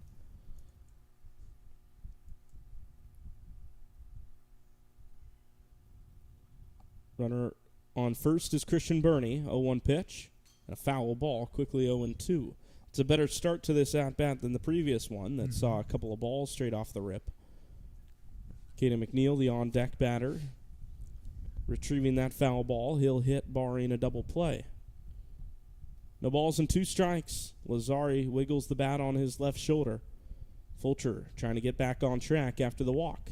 0-2 is chopped toward first. That's a fair ball. Burney hustles to second, and the first baseman, Kohler, takes it to the bag himself. So they get just the batter. And that is out number 2 as McNeil comes to the plate. Now batting, number 1, Caden McNeil. It does a job. Obviously, Lazzari would like to do more in that situation, but hey, you're down 0-2, you get the ball in play, and you put a runner in scoring position. And that's what you need to do. So runner on second, 2 down. Christian Burney on second base. His roommate, Caden McNeil, squared, but now pulls back and takes ball 1. Coach Hudak shaking his head and giving him a swing the bat type signal. McNeil loves to drag for a base hit, and he does it well, but with a runner on in scoring position and 2 away, I feel like you got to take your chances and try to punch one of the outfield. McNeil takes a big cut trying to do just that, fouls it off, so it's 1-1. Kingsmen scored in the bottom of the first, have not seen much since. They have just 1 hit in this ball game. Hendersonville has 2. A double from Parham and a single from Cannon Jones. 1 ball and 1 strike. Second baseman backs off. And McNeil takes a fastball down the pipe for strike 2. McNeil struck out looking to begin the Kingsmen hitting side of the ball game here today. Trying to get the ball in play here with 2 down. 1-2 pitch. And he sees ball 2. That looked pretty good. Yeah, that was a close one. We'll take it. McNeil may have been anticipating that ball breaking just a tad more. Perhaps the umpire was too. It was just around the knees, but called ball 2, so it's 2-2 here. Burney still on second. The pitch. And that is fought off foul. Fulcher nearing 50 pitches.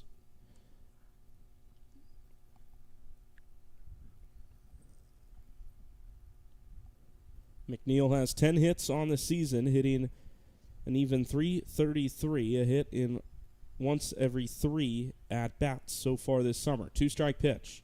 And that is a good check. They'll appeal down to second to be sure. Or maybe they won't. The home plate umpire's not even going to do it. No, the catcher wanted him to. He wasn't going to get a swing call, but normally the home plate umpire will honor that even if there isn't much of a point in it. Yeah. Oh, it was a high pitch. 3 balls and 2 strikes. Payoff coming to McNeil. Darby on deck. The pitch. Struck him out. Found a good chunk of the zone with that one, and McNeil unable to get the barrel to it. We go to the 4th, all tied up at 1 here on the Kingsmen Baseball Network. Ever wonder where the capital A in Chick-fil-A came from? It started with grade A, top quality chicken. But we believed everything, not just the food, should be grade A. A is for all the little things we do to bring you our best every day. To me, the A in Chick-fil-A is a smile. I want to give the guests a little encouragement, maybe just a little joke that makes them laugh when they come through the drive-thru. Visit Chick-fil-A on Cherry Road in Rock Hill today. Proud supporter of Kingsmen Baseball. At Olive Garden, our cheese will make you melt and leave you bubbling with joy. It's what makes our amazing Alfredos, well, amazing. It's the gift in every ravioli and the layer of lasagna you can't live without. Best part is, the cheese keeps coming till you say when. Just like our never-ending first course, that's always on us. Olive Garden, we're all family here.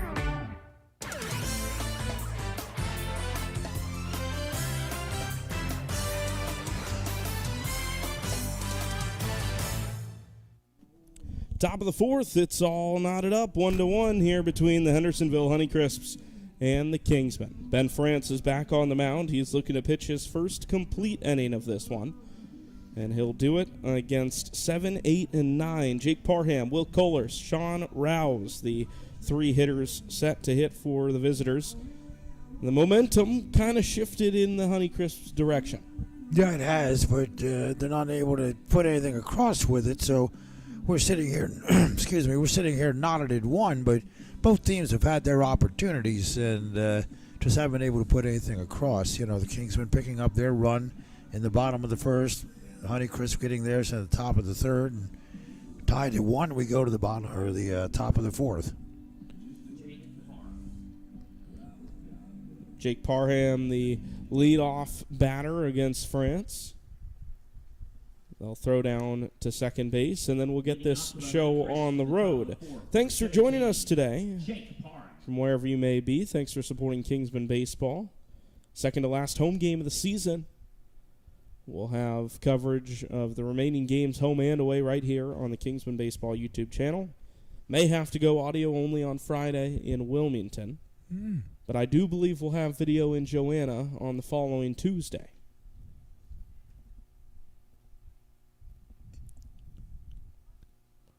Parham was ready to hit, and now he seems to be shaking something out of his hair. I'm not sure if one of the bugs around York might have got him. Who knows? He looked mighty uncomfortable seconds after he had the bat ready to go. But France steps off, now steps back on. Everybody gave him a second, and now we'll get the fourth going. First pitch. Breaking ball right down the heart of the plate makes that 0-1. 1-1 ball game. The hits and the runs have come at a premium in the first few frames of this contest. 0-1. France once again out of the windup, and that ball served foul.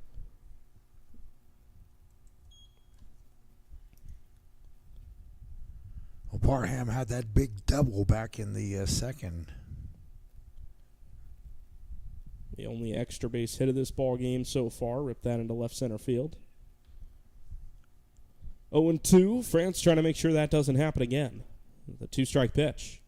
There's a fly ball that direction. Carrying back, Jackson and McNeil trot after it, and McNeil covers the ground and makes the catch. That's a nice play from the center fielder back for the first time in a week and a half for the Kingsmen. Will Kohler. Well, it carried well, as you saw, but then it just kind of hung up there. We'll take it.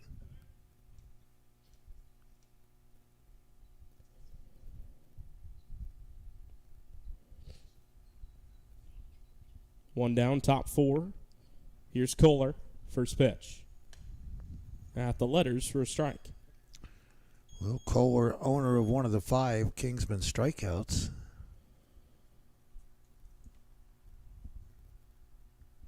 France took just 4 pitches in the third inning to get his first strikeout of the day. He is throwing the ball very well so far here. That's a foul ball.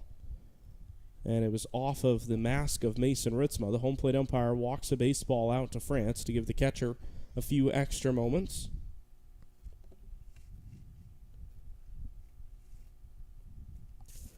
Ben France threw a ball on the first pitch of his relief outing.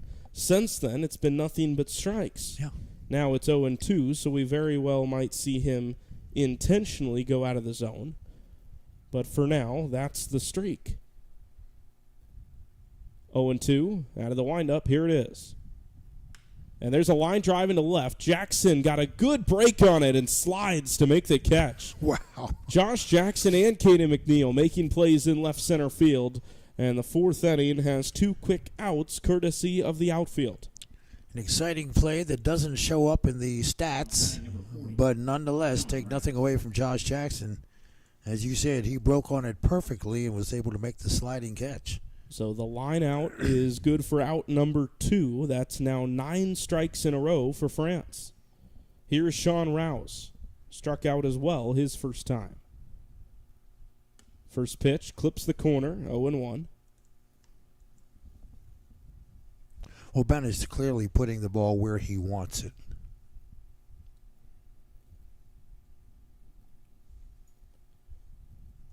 The ball's in 1 strike. France, you're exactly right. Commanding the zone with ease. But this time he misses low and away. 1 ball and 1 strike. 2 down for the right-hander, college teammate of Gino Lazzari, who's playing third today. Both of them over at Malone University in Ohio.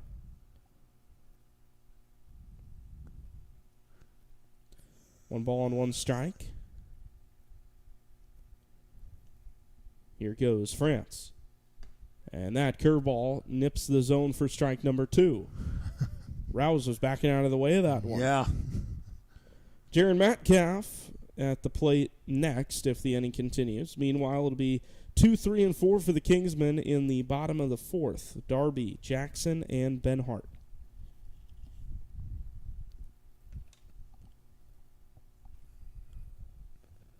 One ball and 2 strikes. France throws home and misses low and away. 2-2. Well, looking to get him to chase. He thought about it. He certainly did. France has retired the first 2 hitters of this inning, looking to get 4 in a row since coming out of the pen.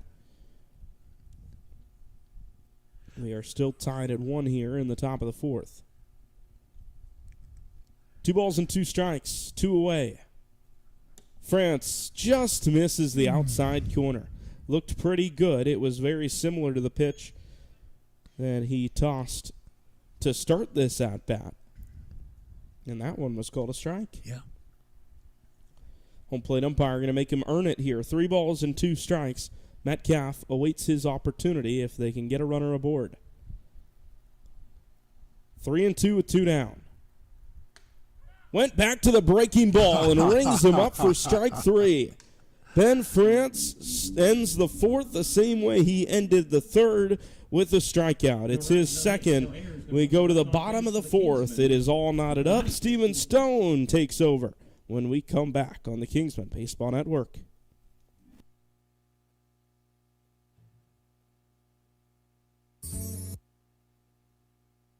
This is Scott Davis with Northside Baptist Church, and I'd like to share why we're honored to support Kingsmen Baseball, especially in light of a culture that produces young men capable of unthinkable violence and incredible apathy.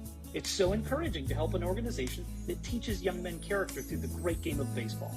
Add to that our shared convictions that the surest way to success and significance is through a living relationship with Jesus Christ, and you've got a winning combination on the baseball diamond, in the boardroom, or wherever God calls these young men. Let's kick back for the moment. Toss all your worries in the air, 'cause you forget them when you're there. Let's go out back tonight. Let go of the day. Go out back tonight. But the steak is thick and juicy. The shrimp is grilled and sweet. The chicken, tender. Your only worry is which to choose. Let's go out back tonight. Tonight, let go. Like we'll still be there tomorrow. Go out back.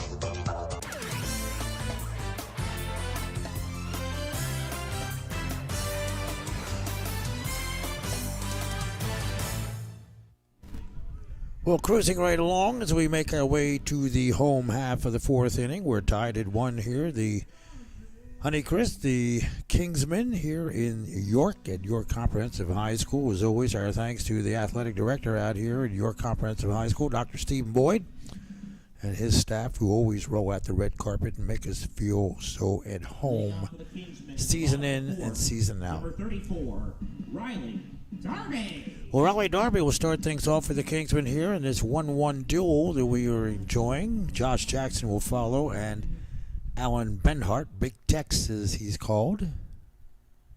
Your 3 Kingsmen batters this inning in the home half of the 4th. Tied at 1. Kingsmen with only 1 hit so far tonight. And that belongs to Josh Jackson, who's on deck, and that's fouled away for strike 1.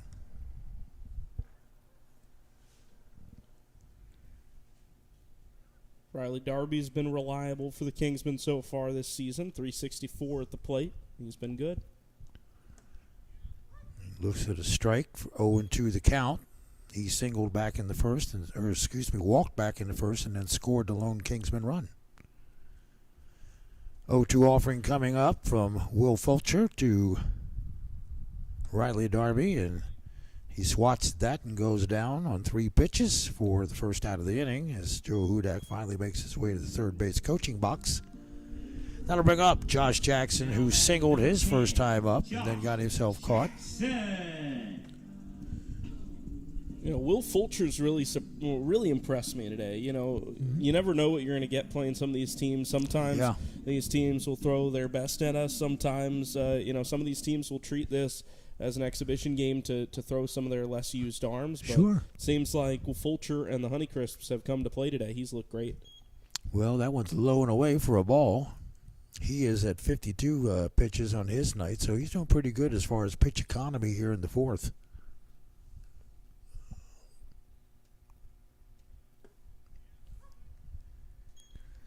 And a called strike that drops right in. 1-1 the count.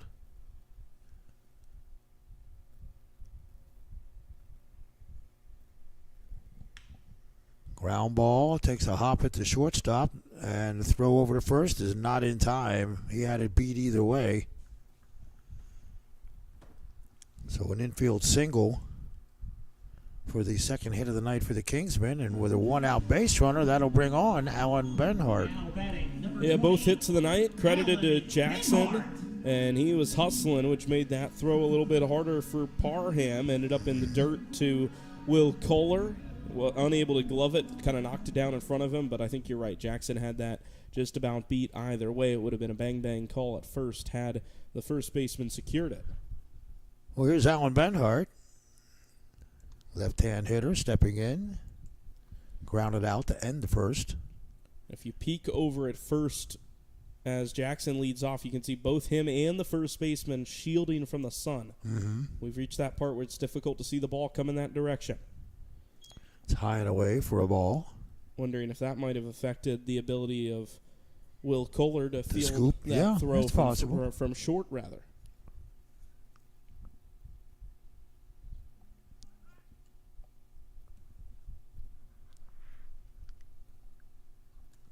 Well, throw over to first and not in time. Going to keep everybody honest.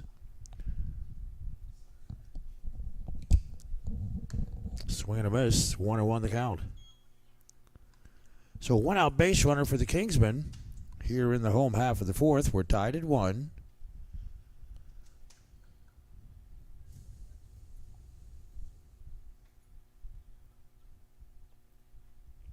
Pretty good lead at first. Now throw back over. Not in time.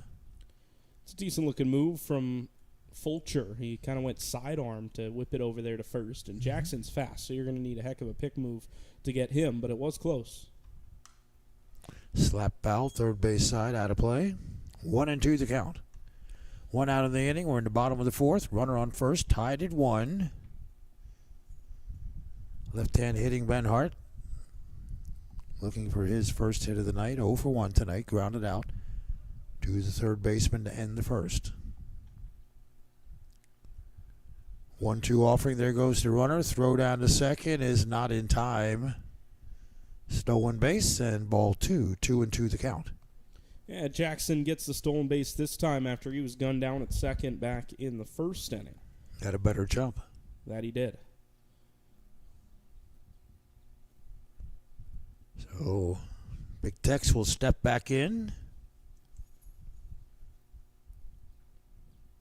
2-2 offering. Slap foul, third base side out of play. We'll do it again. Alan Benhart's been such a clutch hitter for this team. 425 at the plate, OPS up over 1,100. He's been electric. 18 RBIs. And he's looking for 19 here if he can put it in the outfield. The pitch.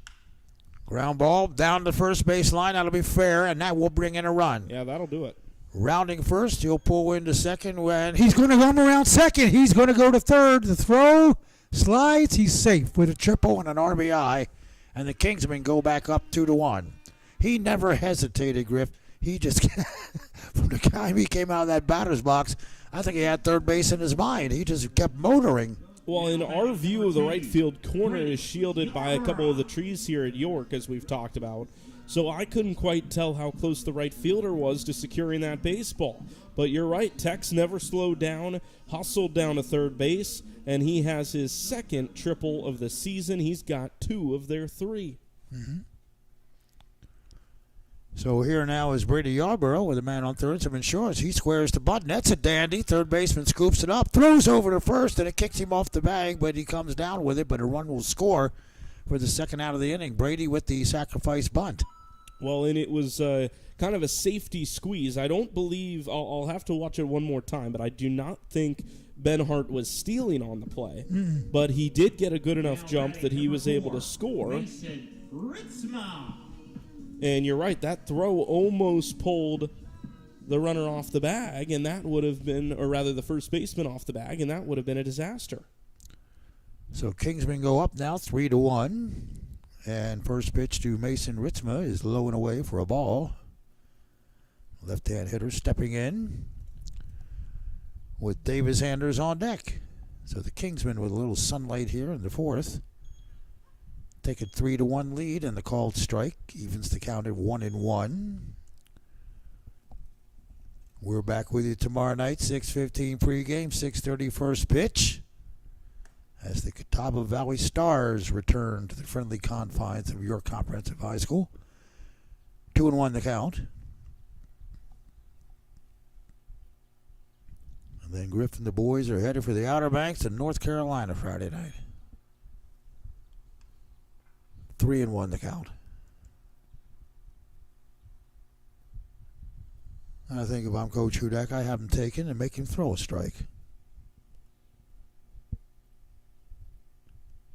So we'll see. Fulcher with the 3-1. Slap foul behind us to our left. Full count. Nobody on, 2 out. Kingsmen have put a pair on the board here in the home half of the fourth. Fulcher looks in, kicks and deals, low, ball 4, he lost him. 2 out base runner for the Kingsmen, and that will bring up Davis Anders, who struck out swinging to end the second. He's due. Now batting number 27, Davis Anders. Davis will step in.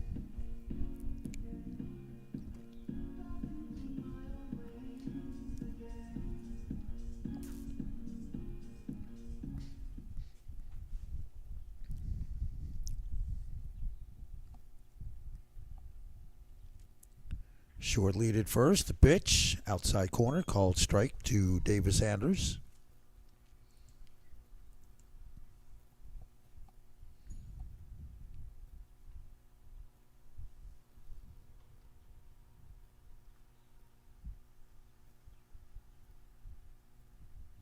Oh, 1 offering is outside for a ball. I was teasing you earlier about the WRHI free radio app. You can go to the App Store and simply enter WRHI, and it pops up, and it's free to download, and then you get all the stations that can see just how overworked I am.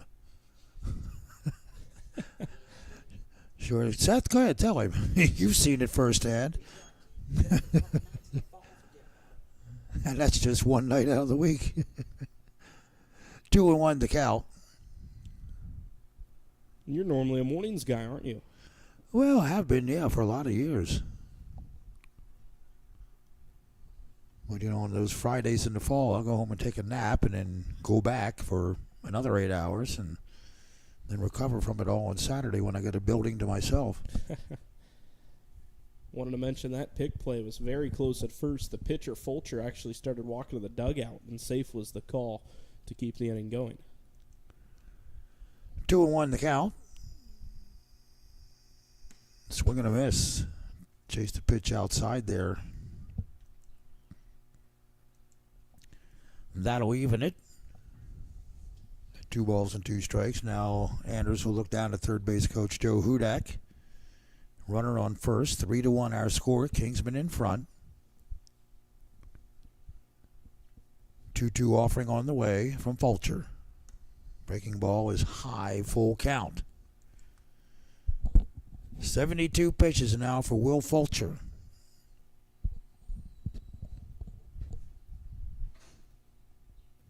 No discernible activity in the Honeycrisps bullpen. 3-2 payoff coming up.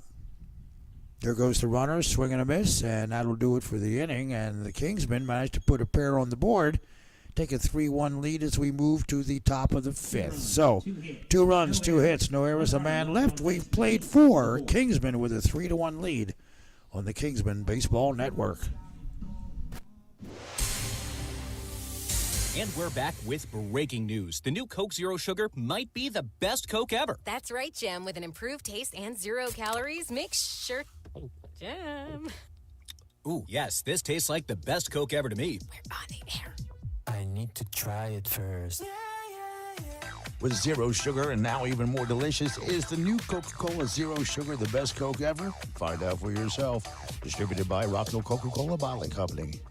Welcome to Substation 2. Why did you slap me? For being fresh. I wasn't being fresh. No, your sandwich is so fresh. Well, we do slice everything fresh to order. Now, what can I have for dessert? No, now look who's being fresh. Oh, okay, I deserve that one. This is Charlie Ruffalo. Everything we do is fresh, fresh, fresh. Our bread is fresh out of the oven. Our meats and cheeses are cut fresh right in front of your eyes. We garden each sandwich just the way you tell us across the counter. That's why we're the best. Substation 2, Cherry Road, across from Winthrop.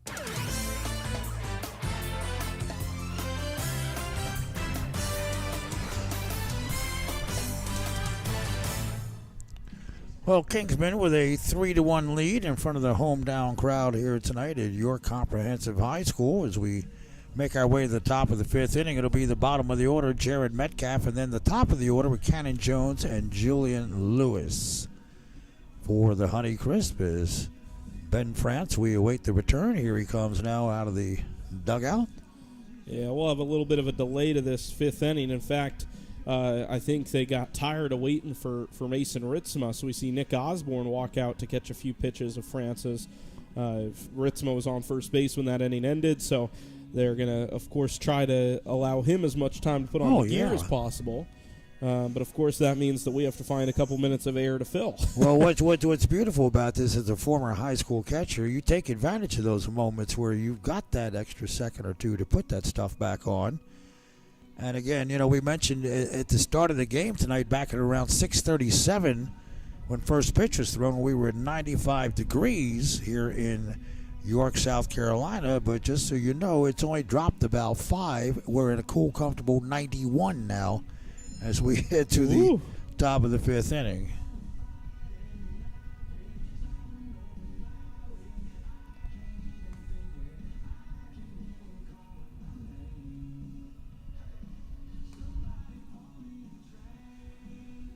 So Ben France taking his tune-up tosses. Infielders casually standing around, and now we're ready to go as Mason shoots the ball down to second base, and here comes Jason Metcalf, who was hit by a pitch his first time up back in the 3rd inning to start things off, and eventually scored a run. So here we go, top of the 5th, Kingsmen with a 3-1 lead, hoping to hold it.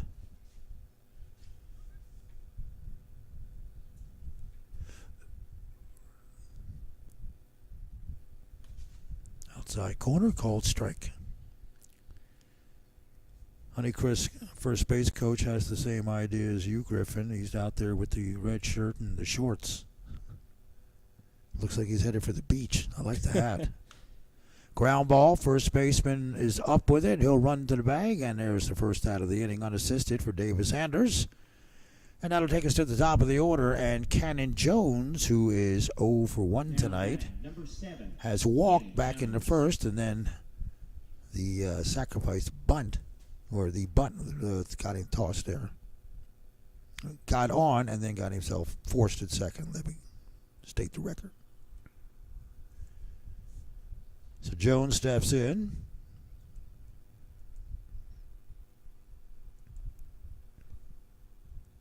Ben looks in, kicks and deals. Outside corner, called strike.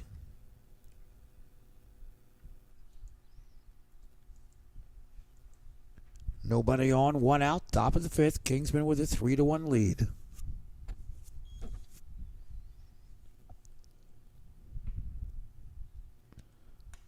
High and away for a ball, 1-1 the count.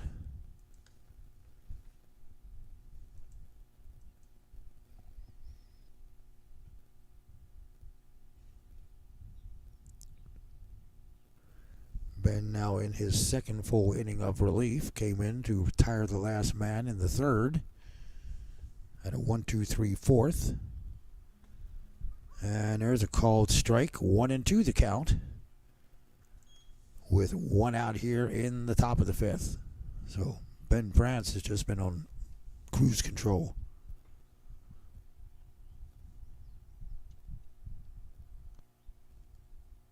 Shakes off some signs. Now he has the one he wants. The 1-2 offering. Low 59.5 footer. 2-2 the count. France is trying to get low in the zone, get the batter to chase there, of course, with 2 strikes. But you've got to try to get it up, kind of in that sweet spot between the knees, and then, of course, with the ball actually bouncing, you don't want it to land as short as it actually did that time. 2-2 offering, and that whacked him in the elbow. A little frustration there from Jones, but, he's all right. Nobody likes to get hit by a pitch for the obvious reasons, but it's mostly not the pain of being hit. It's the fact of the bat being taken out of your hands. No hitter worth his salt particularly likes that. It can be the pain, though. Sometimes. Make no, especially with the elbow. You got that's that why crazy they got the bow elbow down there. guard. You better believe it. Everybody's wearing elbow guards these days. Helps with that a little bit. Well, batting gloves. We didn't have any of that stuff. Here's Julian Lewis. He shows a bunt and it's right back to the pitcher. He'll go to second for 1, and that'll be all they'll get. And a nice slide by the runner, Jones, to basically break up what would have been a surefire double play.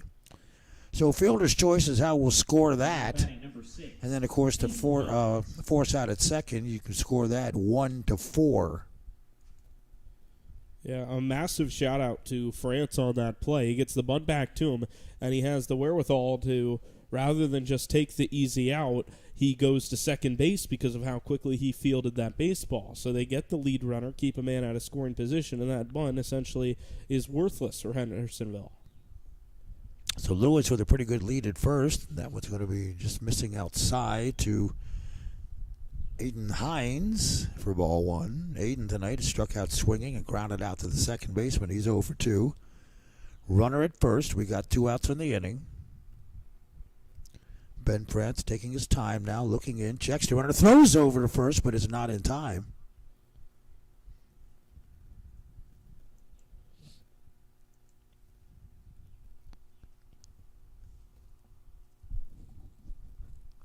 That was basically a sidearm chuck without even moving his hips. He just whipped it. And he did it again. Of course, that lead not as far this time around by Lewis.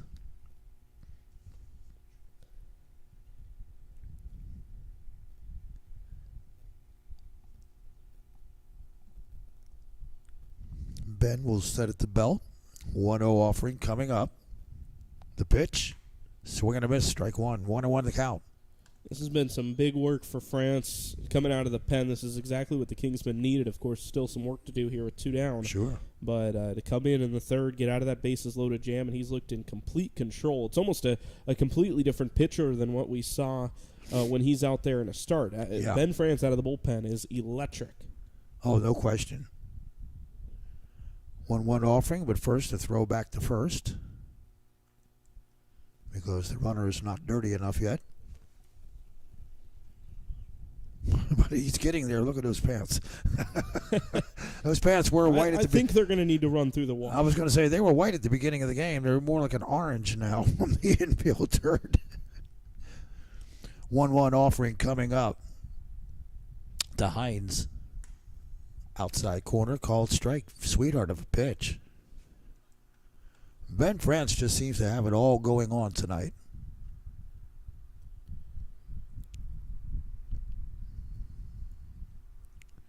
Aiden Hines, the batter, looking for an answer. Ben takes his time. From the stretch. Popped him up. It's hooking foul. Third baseman coming over. He'll give it a look, but it'll make the seats. So the count will hold at a ball and 2 strikes. And one more thought on France. We were talking earlier about Angels' ball-to-strike ratio. He's about Right. 50%. 28 pitches so far for Ben. 20 of those 28 have been strikes. Yes, sir. That's what I've got. Short lead at first again by the runner. Ben sets at the belt, a 1-2 offering. He got him. Swing and a miss. Down he goes. And the Kingsmen are out of the inning unscathed. No runs. No hits. A man left. We played 4.5. It's what they call an official game now. We head to the home half of the 5th. Bottom third of the order coming up for the Kingsmen when we return on the Kingsmen Baseball Network.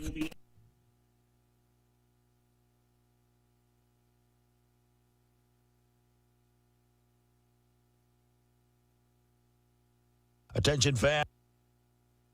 Planet Fitness is proud to team up with Kingsmen Baseball where strength meets sportsmanship. Whether you're hitting home runs or hitting the gym, Planet Fitness has everything you need to stay game day ready. With tons of equipment and memberships starting at just $15 a month, it's the perfect place to stay strong, stay motivated, and stay in the game. Planet Fitness, because we're all strong on this planet. Proud sponsors of Kingsmen Baseball. Ever wonder where the capital A in Chick-fil-A came from?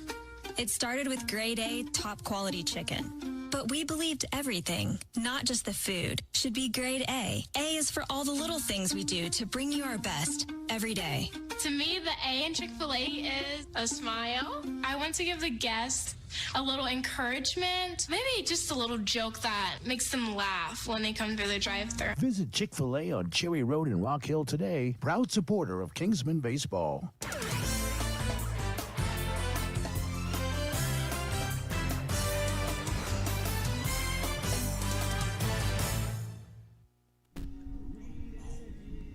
Well, Will Fulcher's night is complete as we have a new pitcher, Elliot Darr,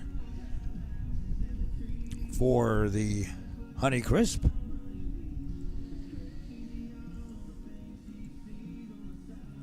Not a bad 4 innings for Fulcher.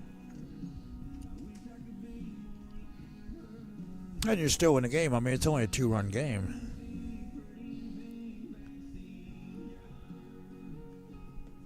So Elliot Darr takes over.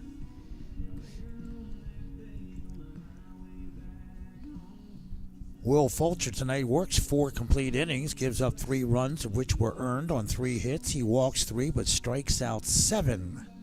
Very impressive number, but is on the short end of a 3-1 score. Yeah, that triple from Benhart really started to break things open. Yeah. Prior to it, he'd only given up 2 hits the whole night. And as you mentioned, the strikeouts very overpowering in times against these Kingsmen hitters. Yeah, but that triple down the line changed everything. That's exactly right. I mean, he's had good stuff other than that one pitch. You're absolutely right.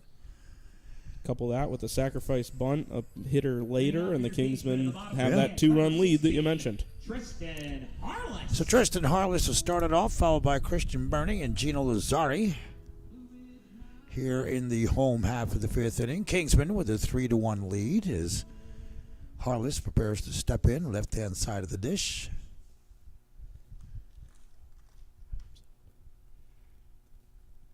So Elliot Darr looks in, the right-hander, and jumps on the first pitch. That's skied foul down the third base line, out of play, as he knew it was, but he was running and carried his bat with him. Put a pretty good piece of the bat on it. Sure he did. A little late on the timing. But we've seen Harless come up with some big swings for this team both in the spring and the summer. 0-1 offering. Outside corner, called strike.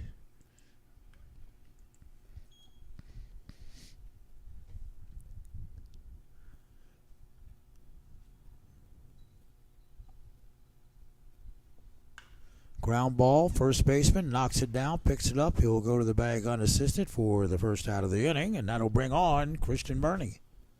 That's a smart play from the first baseman, Kohler. Of course, you have a lot of time when the ball gets to you that fast at first base, right? So he didn't try to olay it, didn't try for some fancy scoop, got his body down, blocked the ball, and then took it to the bag himself. Exactly, and had plenty of time to do it. So here's Christian Burney. Nobody on, one out, bottom of the fifth, 3-1 our score. Kingsman in front. Tried to get him to chase. He held back. Takes ball one. Sun beginning to set here to our left in York. Swing and a miss. Chased one outside. 1-1 the count. On deck is Gino Lazzari.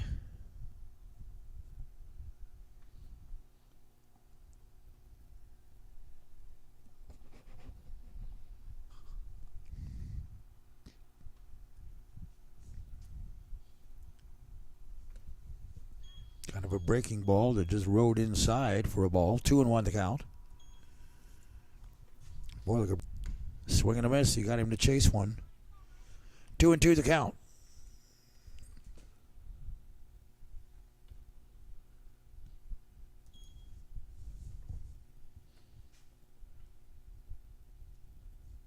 Dar looks in. Elliott deals. Got a piece of that to stay alive. Fouled it into the screen. Count will hold it 2-2.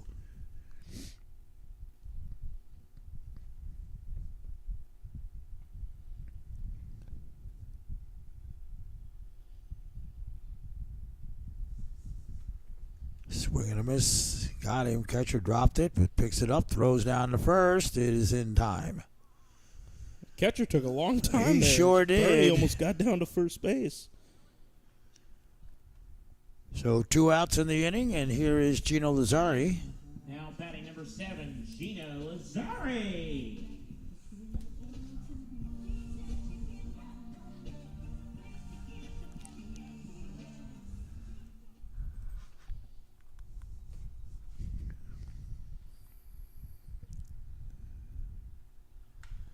Fisted him, and right at the third baseman, who's up with it on the hop. Throw to first, and there's your Olay right there by the first baseman. Nice scoop, a la Boog Power, Harmon Killebrew from back in the day. But a 1-2-3 inning for the Kingsmen. No runs, no hits, no errors, nobody left. We go to the top of the sixth. Kingsmen with a 3-1 lead on the Kingsmen Baseball Network. Welcome to Substation 2. Why did you slap me? For being fresh. I wasn't being fresh. No, your sandwich is so fresh. Well, we do slice everything fresh to order. Now, what can I have for dessert? No, now look who's being fresh. Oh, okay, I deserve that one. This is Charlie Ruffalo. Everything we do is fresh, fresh, fresh. Our bread is fresh out of the oven. Our meats and cheeses are cut fresh right in front of your eyes. We garden each sandwich just the way you tell us across the counter. That's why we're the best. Substation 2, Cherry Road, across from Winthrop. This is Scott Davis with Northside Baptist Church, and I'd like to share why we're honored to support Kingsmen Baseball, especially in light of a culture that produces young men capable of unthinkable violence and incredible apathy. It's so encouraging to help an organization that teaches young men character through the great game of baseball. Add to that our shared convictions that the surest way to success and significance is through a living relationship with Jesus Christ, and you've got a winning combination on the baseball diamond, in the boardroom, or wherever God calls these young men.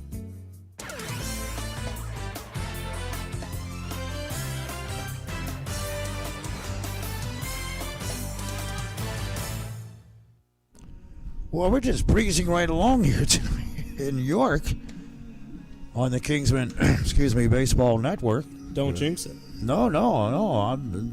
I'm not even going to say what I was thinking. I'll save that for the very end, if it's possible, and then I'll fill you in. Cole Bellinger, Jacob Samus, and Aaron Tolbert, the heart of the order, 4, 5, and 6 hitters, to come on to face Ben France, who has more than established himself here. Ben with 29 pitches on his night, 3 strikeouts already, has not walked any, and is just protecting the Kingsmen 3-1 lead right now. So Ben getting loosened up to face Cole Bellinger, who's been hit by a pitch and walked tonight, so he hasn't even had an official at bat.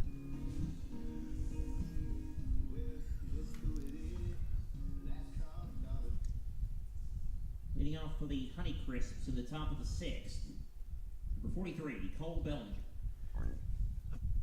Well, Cole Bellinger will step in. Right-hand side of the dish. Here in the top of the sixth.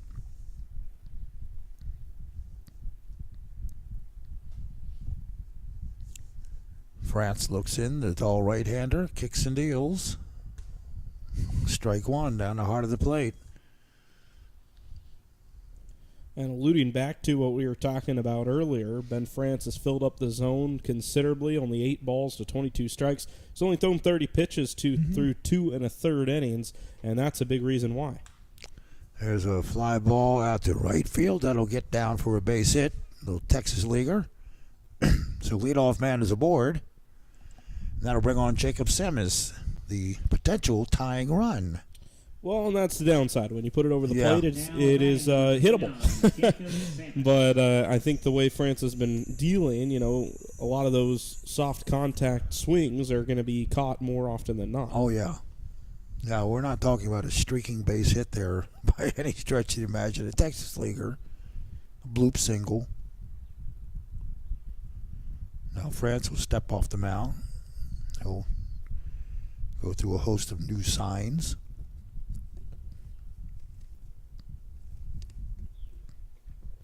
Runner being held at first, short lead there. Ben deals.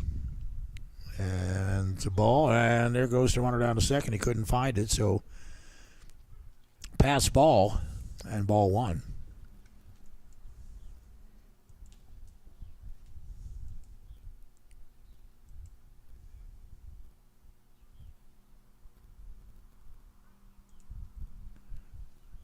So 1-0 the count, runner at second, nobody out, top of the sixth. Kingsmen up by a deuce.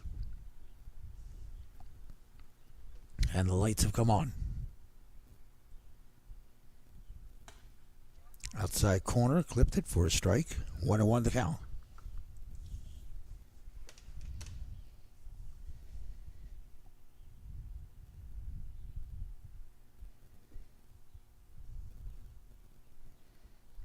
Ben looking in. No activity in the Kingsman bullpen right now.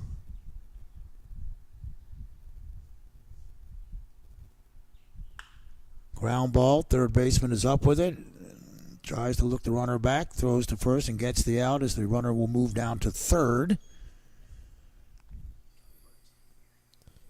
Yeah, they get the out there, but that was a mistake from Lazzari. He glanced toward the runner at second base, who then took a massive couple of steps toward third. If Lazzari pump fakes there, they've got the lead runner in a pickle and absolutely gunned. Yeah. Instead, he goes to first, and that runner now 90 feet away. Of course, they're up 2, so that run doesn't necessarily matter as much. But, of course, if you get an opportunity to get that runner there, I feel like you need to take it. Well, that's right, because now you got the tying run at the plate with Aaron Tolbert, who was struck out swinging and grounded out. He's 0 for 2 tonight, and he looks at ball one. No? I'm not so sure about that call. I thought the right hand came up.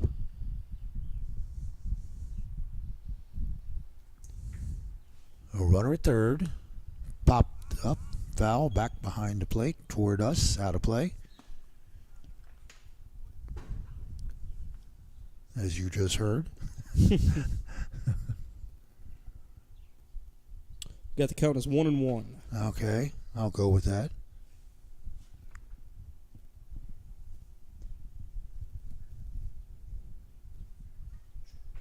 Ben France looking in, checks the runner at third. One out. Outside, 2-1.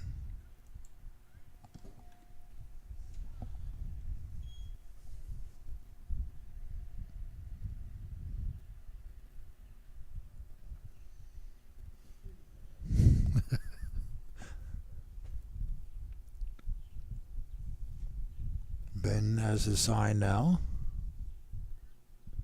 2-1 offering coming up. Gives the runner at third a look. Now to the plate. Misses outside. 3-1. Well, now you don't want to get cute. You want to be careful.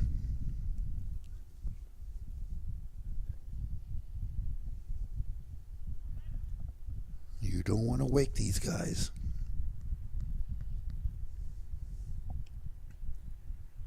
Three-one offering coming up from Ben France to Aaron Tolbert. They'll slap that out toward right field. And the second baseman goes back. Dangerous play, but the right fielder will make the catch, and that'll hold the runner at third. Boy, that was some near disaster for a moment, Griff. Yeah, that was a tough one, and Riley Darby needs to get out of there. There's no less straightforward way to say it. There's one out. There's a runner on third. If the two fielders are that close to each other, there's no reason that anyone but the outfielder should make that play because you might need to throw the ball home. Darby almost got those two into a collision because he's going back on the baseball. Tristan Harless called him off maybe a little bit late, but the second he hears Harless in his peripheral, he's got to get out of the way or bad things might happen. They almost had disaster there, as you said. Well, here's Jake Parham with a runner on third and 2 outs now. France deals, swing and a miss for a strike. Folks, if you could see what's going on in this booth, I'm not even going to try to describe it. Oh, my partners. Gotta love them. I do. Pitch. That's popped up again. And guess who? Right fielder. Tristan under it. Squeezes it. There's our third out of the inning. So, Kingsmen dodge a bullet in a big way. As we move to the home half of the sixth inning, they enjoy a 3-1 lead on the Kingsmen Baseball Network. No run.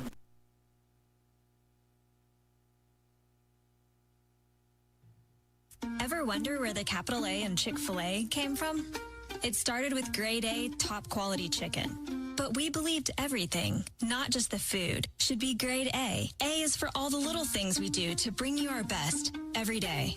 To me, the A in Chick-fil-A is a smile. I want to give the guests a little encouragement, maybe just a little joke that makes them laugh when they come through the drive-thru. Visit Chick-fil-A on Cherry Road in Rock Hill today. Proud supporter of Kingsmen Baseball. Attention fans, Planet Fitness is proud to team up with Kingsmen Baseball where strength meets sportsmanship. Whether you're hitting home runs or hitting the gym, Planet Fitness has everything you need to stay game day ready. With tons of equipment and memberships starting at just $15 a month, it's the perfect place to stay strong, stay motivated, and stay in the game. Planet Fitness, because we're all strong on this planet. Proud sponsors of Kingsmen Baseball.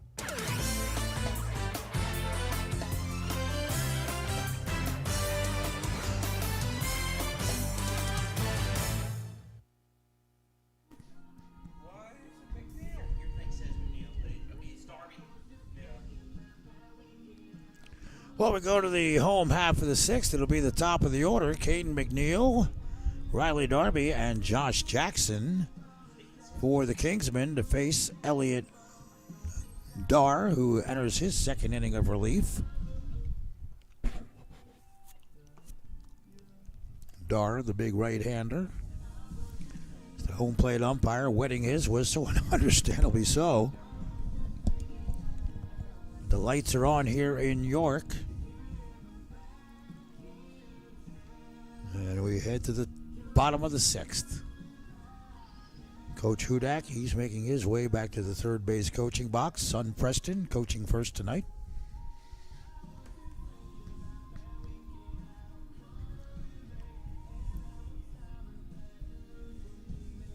We're back with you tomorrow night, 6:15 pregame, 6:30 first pitch as the Catawba Valley Stars come to town for their final appearance with the Kingsmen this season.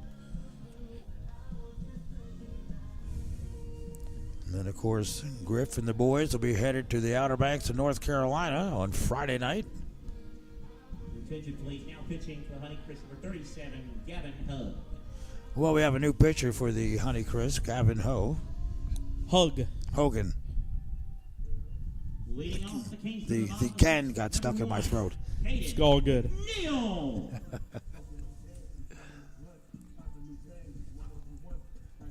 So here's Mr. McNeil. He'll step in.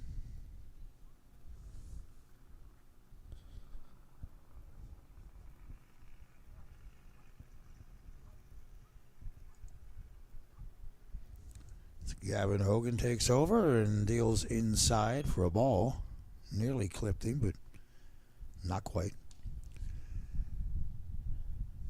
Caden, the victim of a couple of strikeouts tonight. One looking in the first, one swinging to end the third.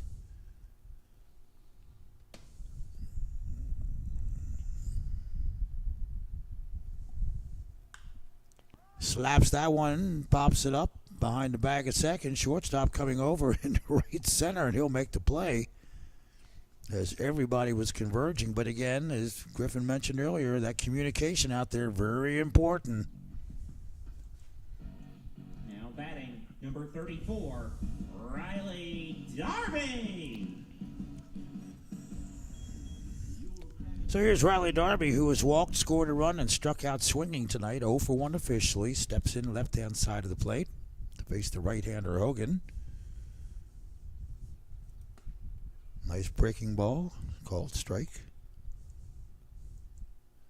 Bottom of the sixth, one out, nobody on. Kingsmen with a 3-1 lead.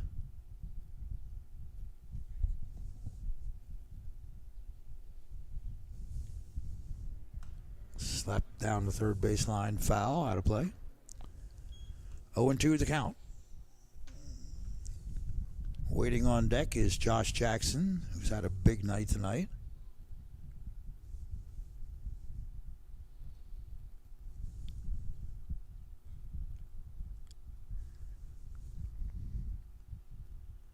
Inside, 1-2. Just a little bit. Just a little. Yeah, Kingsman could use just, even if they could just get one, just a little bit more insurance. Yeah. 2-run game, and of course Hendersonville's only managed one across the course of the ball game to this point, but every little bit counts in a close game like this. Oh, yeah, it's not safe.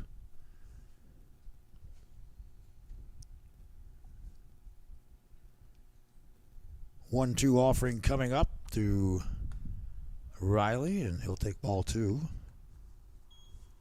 2-2 the count.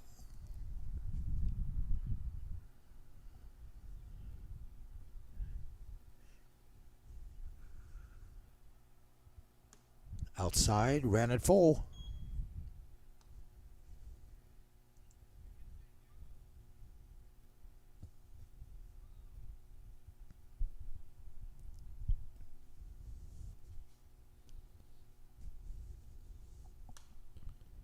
Slap foul, so we'll set the table again.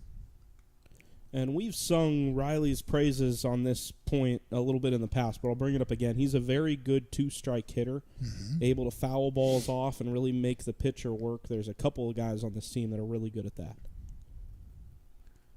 3-2, and he reached for that one and drops that back, and the shortstop will pedal it bone back into shallow left and take the pop out for the second out of the inning, and here comes Josh Jackson. That's one of those where he's trying to fight, but in the end, that was ball 4 if he let it go. Almost dropped it in behind the shortstop, but that's a couple plays that we've seen the shortstop Parham make. He's looked good out there. Well, here's Josh. Josh tonight has singled twice, scored a run, has a stolen base to his credit, 2 for 2 night. Strike in the inside corner, 0-1. Nobody on, 2 outs. Bottom of the sixth, Kingsmen with a 3-1 lead.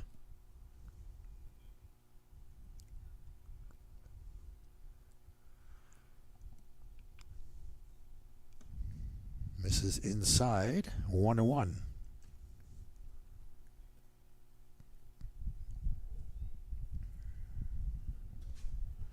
We'll let you know they start dancing up here again, friends. In fact, I'm going to spin this camera around if that happens, because that'll be worth it. Get the booth cam going. The booth cam, that's right. And one of these days we'll have a full-on show open with a camera here in the booth. We'll make it happen somehow, some way. Well, when we sit down for the budget meetings this winter is when we make our pitch, I guess we could just turn this thing around. It wouldn't be that hard. Well, like I say, if you boys go back there to 2-stepping again, it's turning around. That's inside for a ball. I've lost count. Where we're 3-2, I believe. Yes. You had to see it to believe it, folks. Yeah, now they're nervous. Well,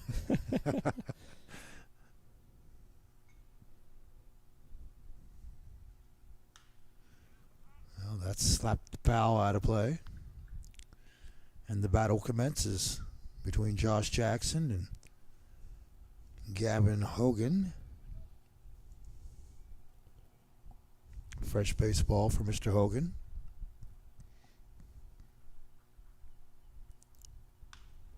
Fisted him. Ground ball. Shortstop is up with it. Throws off balance. He's not going to get him. That's an infield single with 2 outs. That's his third ground ball single of this game. He has just hit it in a magical spot every single time he's been up to the plate. It is just amazing. You're right. He's made Parham go to his left not once, not twice, but 3 times now.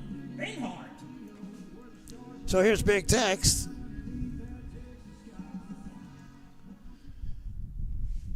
Alan Benhart tonight has tripled, driven in a run, scored a run, and grounded out. He's 1 for 2 with a runner on first right now and 2 outs in the home half of the 6th. Hogan looks in, sets at the belt, short lead at first. Jackson is the stealing threat. And that's a ball.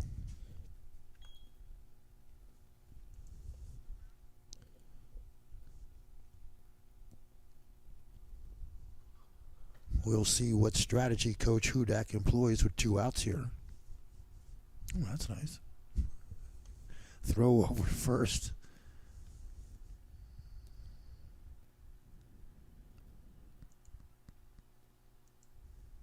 They just turned the lights on here in the booth so you'll be able to see them better when they do their dance. That's if we do our dance. Well, it's outside for a ball. 2-0 the count to Alan Benhart with Brady Yarborough waiting on deck. Runner at first, 2 outs in the inning. Hogan looks in, deals. Outside corner. Strike 1. 2-1 the count.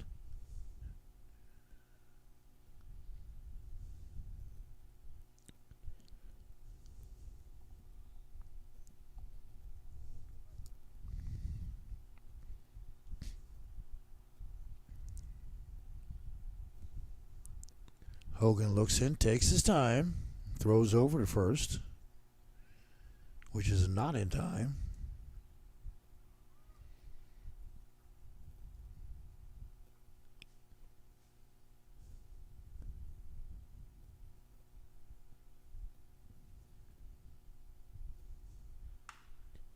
Slapped that foul out of play. Runner started to go and then turned back. And he got a ton of that baseball. If he could have kept it between the lines, I might have had a chance of sneaking out over that right field fence. We saw him leave the yard against Ashboro in that Zookeepers game. But still, to this point in the season, we have not had a home run at home. No. It's a pretty big ballpark, too. Come on, Tex. There goes the runner, swing and a miss. And that'll do it for the Kingsmen here in the home half of the 6th. Honeycrisps down to their final 3 outs as we head to the top of the 7th inning. Kingsmen with a 3-1 lead on the Kingsmen Baseball Network. At Olive Garden, our cheese will make you melt and leave you bubbling with joy. It's what makes our amazing Alfredos, well, amazing. It's the gift in every ravioli and the layer of lasagna you can't live without. Best part is, the cheese keeps coming till you say when. Just like our never-ending first course that's always on us.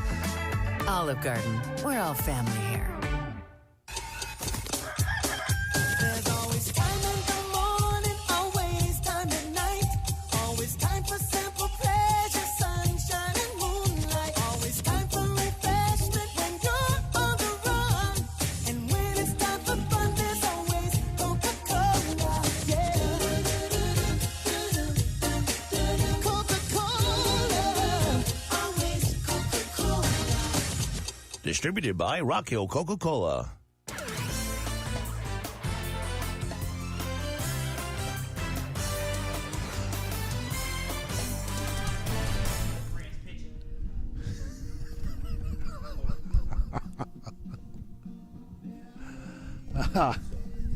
Well, friends, you almost got it during the commercial break there, but they didn't do it. They started, but then they backed away. All right, bottom third of the order for the Honeycrisp. Will Kohler, Sean Rouse, and Jared Metcalf.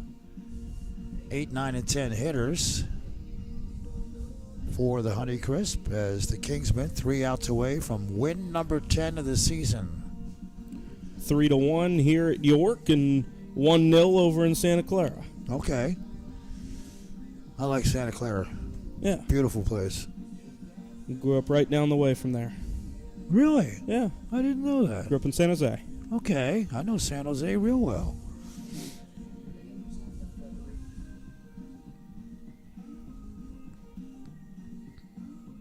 All those years in the city named after the toes of sacred men, Sacramento, which is the capital, and, well... But did you know that San Jose was the first capital of Yes, California? it was. As a matter of fact, you're right. Before it was a state, and then after it became a state. Leading off at the top of the seventh, the Honeycrisps, number 35, Will Kohler. So Will Kohler will start things off here. He's over 2 this evening. He'll face Ben France, who is going to try to close this one out.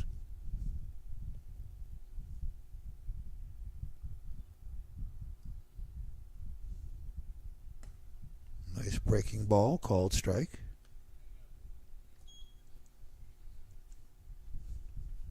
Oh, 1 the count.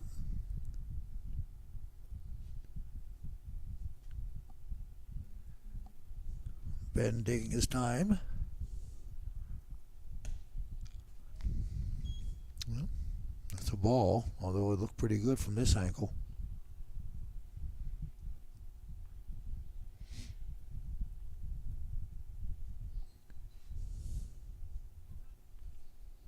France looks in. Here's the 1-1 offering. Called strike inside corner.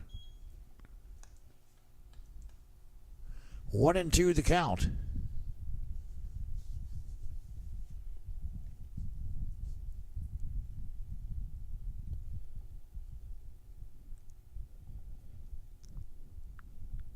The pitch. 59.5 footers outside. Ball 2. Top of the 7th. Honeycrisp down to their last 3 outs. And credit to Ben France for his job on the mound today, and especially credit if he can get these last 3 outs and get out of the rest of this game. He would have pitched, well, would it be 4 1/3? Yes, sir. And right now, you mentioned he's about to throw his 45th pitch.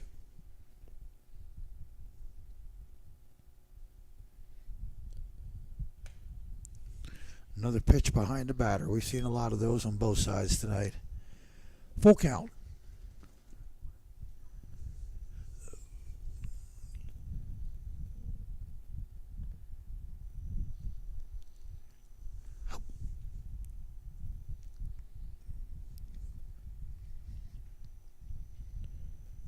Ben looks in.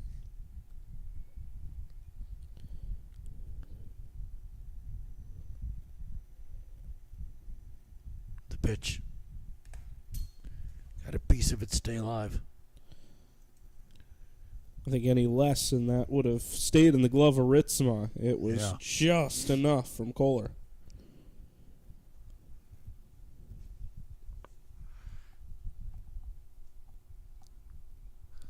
First base coach finally making his way down. Better late than never. So Ben looks in, taking his time, sizing up the situation. 3-2 payoff pitch coming up. Swing and a miss, he got him. 1 out on the inning. That'll bring us to Sean Rouse. That's strikeout number 4 for France. That's a good way to start this 7th inning. Just now 2 outs away. You keep the tying run away from being at the plate for a little bit longer. and you keep the ball out of the field of play. So, obviously the Kingsmen have played a very clean game today in the field, but you prevent there from being any potential issues. Absolutely. Rouse, the owner of one of those 4 strikeouts for Ben France, called. And it's interesting. We've talked a little bit this season about, there have been some games where both teams have filled up the error side of the box score a little bit. Yes. It's outside. 2-0. To this point in the ball game, neither team has one tonight. 0 errors either side. Couple of pass balls have been it. Yeah. And sometimes you can't help that. No, it happens. 2-0 offering coming up to Rouse. There's the pitch. A little high, ball 3. Metcalf due up, and then Jones. You got a couple of speedsters coming up. Wouldn't be surprised to see one of them try to use their speed to get aboard. If they can get back to their power hitters in the top of the order, We've got a ball game. Yeah, because it's only a 2-run game.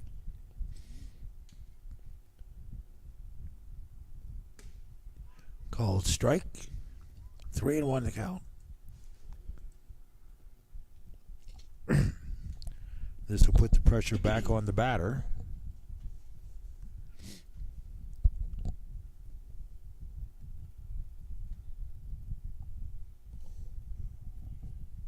Swing and a miss. Full count.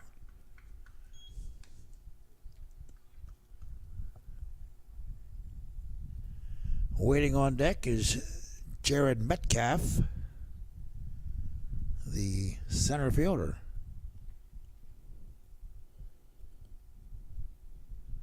Top of Valley Stars are in town tomorrow night. 6:30 first pitch. Rung him up. Strike 3. Back-to-back strikeouts for Ben France. And that'll bring us to Jared Metcalf, who has been hit by a pitch and grounded out. Scored a run back in the 3rd. So Honeycrisps down to their final out. Ben France looking to close it out and walk away with a win.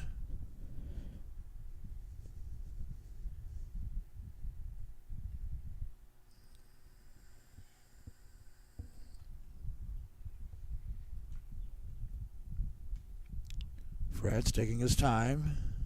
Got everybody waiting.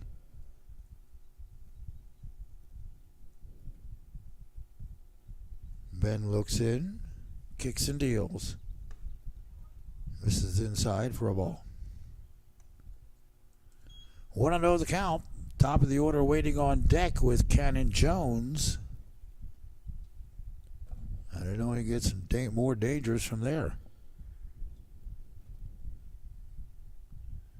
Now Ben will step down off the back of the mound.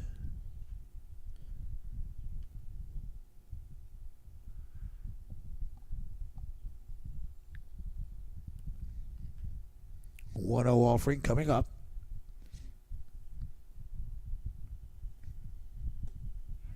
Checked it. Did he go? They say no, he did not, and the first base dugout does not like that.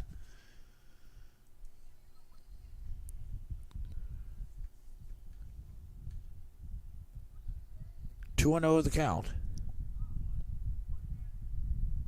to Metcalf. The pitch. Fly ball, right field. That's the ball game. We'll come back, wrap it up after this. Kingsmen pick up win number 10 of the season by a score of 3-1 on the Kingsmen Baseball Network.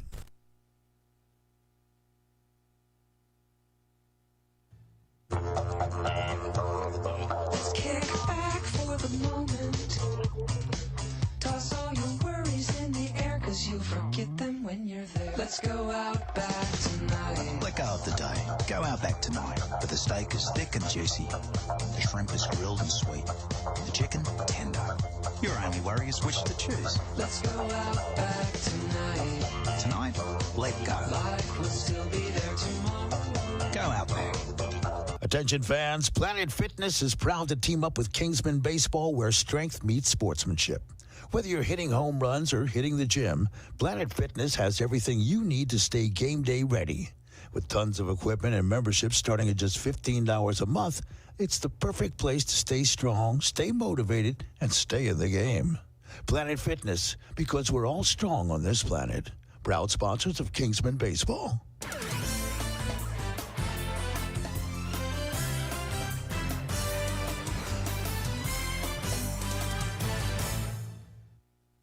Well, the Kingsmen, the Kingsmen put win number 10 into the column on this Wednesday evening, the first day of July, by a score of 3-1. They pick up 3 runs on 4 hits, no errors. As Griffin mentioned earlier, a very clean game. Nobody had any errors tonight. 1 run on 3 hits, no errors for the Honeycrisps of Hendersonville. So, Kingsmen now victorious. They'll play their final home game tomorrow night here in York as they welcome the Catawba Valley Stars. Our winning pitcher tonight is Ben France.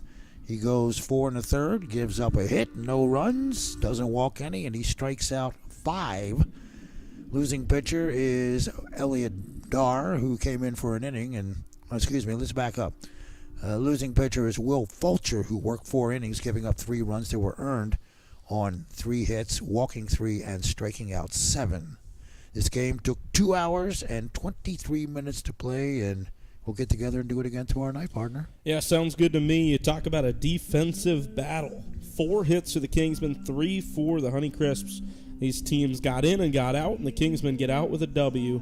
And as you mentioned, that's 10 on the season, 10-2. Just 1 more home game, 3 more games in the Carolinas for the season.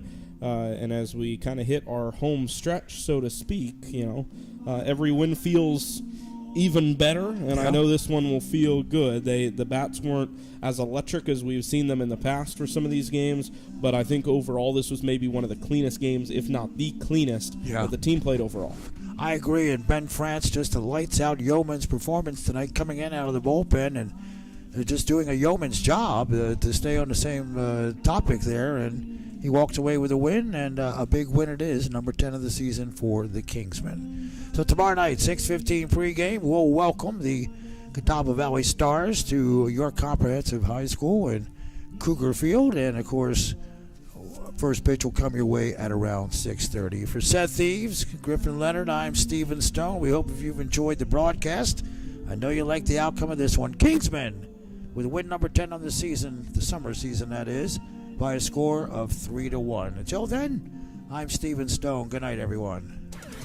This has been Kingsman Baseball. Fly ball center fielder on the run. He can't get to it. That's going to roll to the wall. It'll be extra bases. Kingsman Baseball has been brought to you by Substation 2, Cherry Road, Rock Hill, across from Winthrop University. Slice, slice, slice. Garden, garden, garden. Planet Fitness, home of the judgment-free zone. Olive Garden, when you're here, your family. Rock Hill Coca-Cola Bottling Company, Open Happiness. Outback Steakhouse, no rules, just right. And by Chick-fil-A, Cherry Road, Rock Hill. High fly ball, deep left. That thing is smoke. You got to have a passport to catch that. Join us next time for Kingsman Baseball, here on the Kingsman Baseball Radio Network. Thanks for listening.